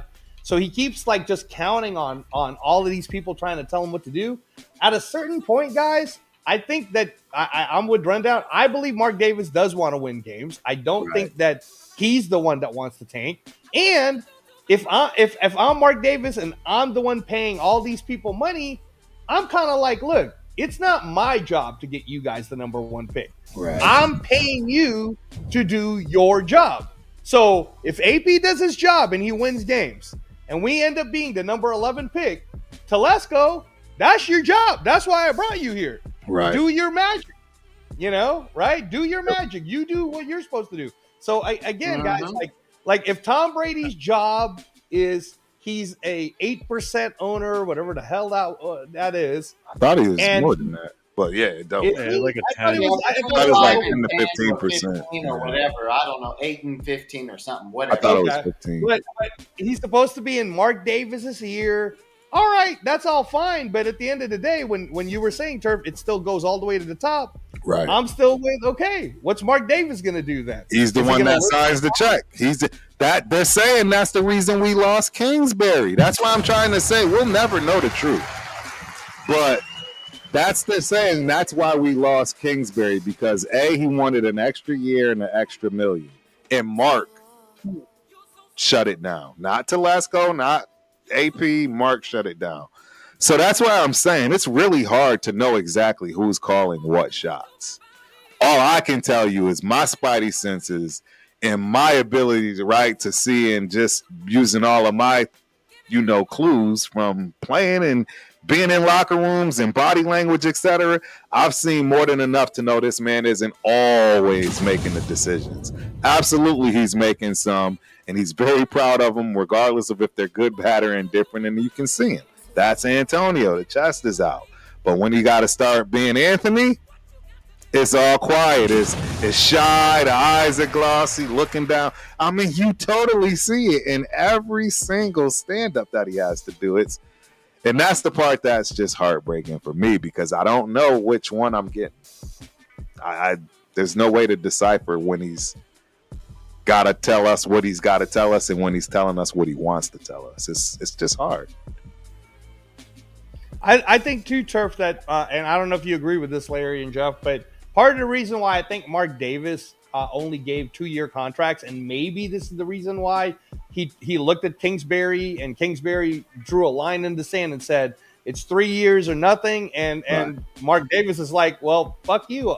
And then it's nothing. Right? Like, all right, exactly. Like, I'm the owner, then I guess nothing. We because do it I think that Mark Davis has a lot of PTSD from the Gruden and then the McDaniels, where he had to still pay all that money to McDaniels. Yeah. And he's like, all right, that's self-inflicted. He has to blame that on himself. Right. That's true. That's true. And if I make a mistake, you're like, you know what? I'm going to be man enough. I'm going to say, hey, you know what? I apologize. I was in the wrong. Let me go ahead. Let me correct the mistake. I'm going to fix it. When it's my direct mistake. And he doesn't have a problem with that.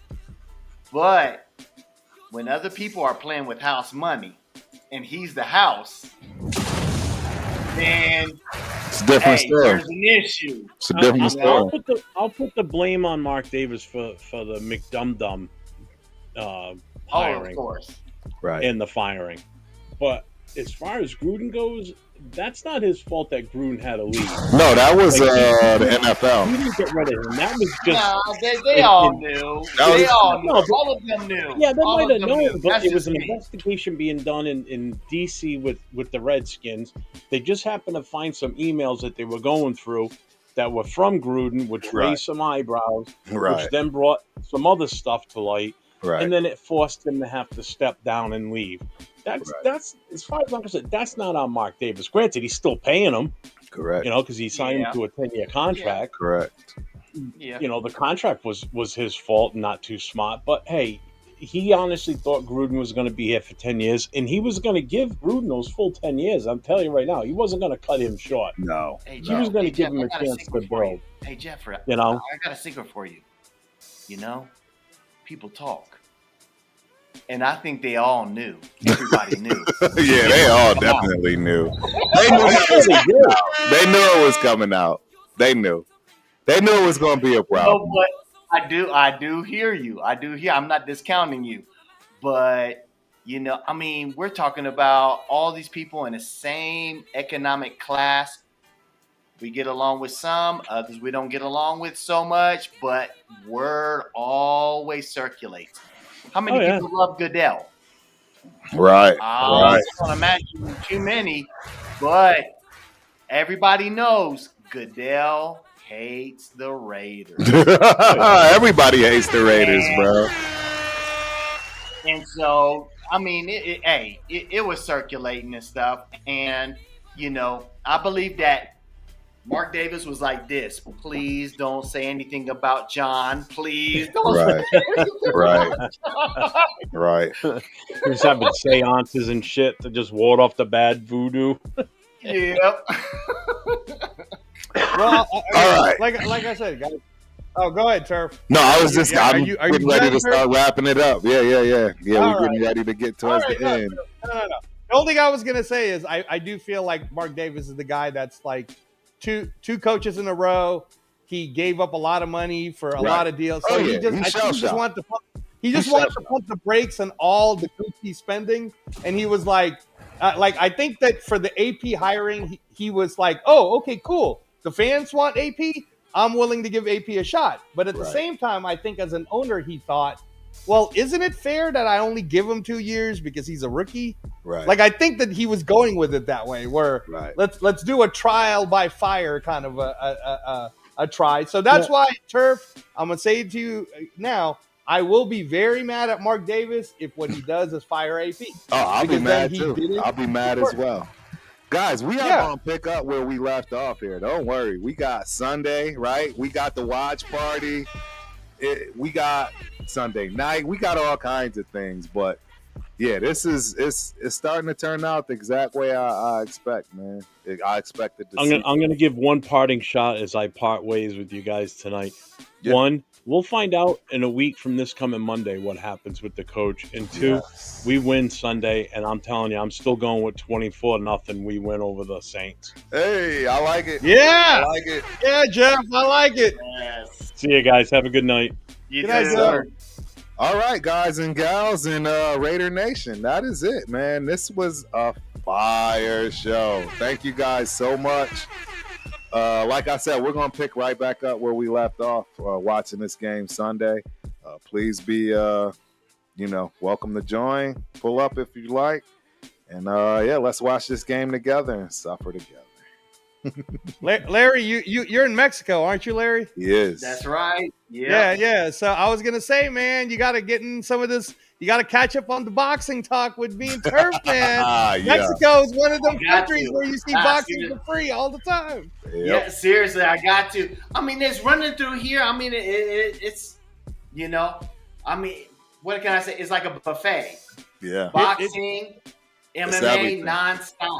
UFC, all that stuff. It's everything. Yeah. No, that's what I was telling you, Turf. Other than the US, where NFL is king, you go to Mexico, man, you turn on that free TV and you're seeing all this. You're seeing boxing, you're seeing all kinds of stuff. Oh, yeah. Yeah, no, Larry. Oh, camera's going on. I'm going to get up with you. Definitely. All right, ladies and gentlemen, we are out. The camera is out. Good night. Peace. You're so sweet to me. You're so sweet to me. The things you're doing to my mind, I want you to do to my body.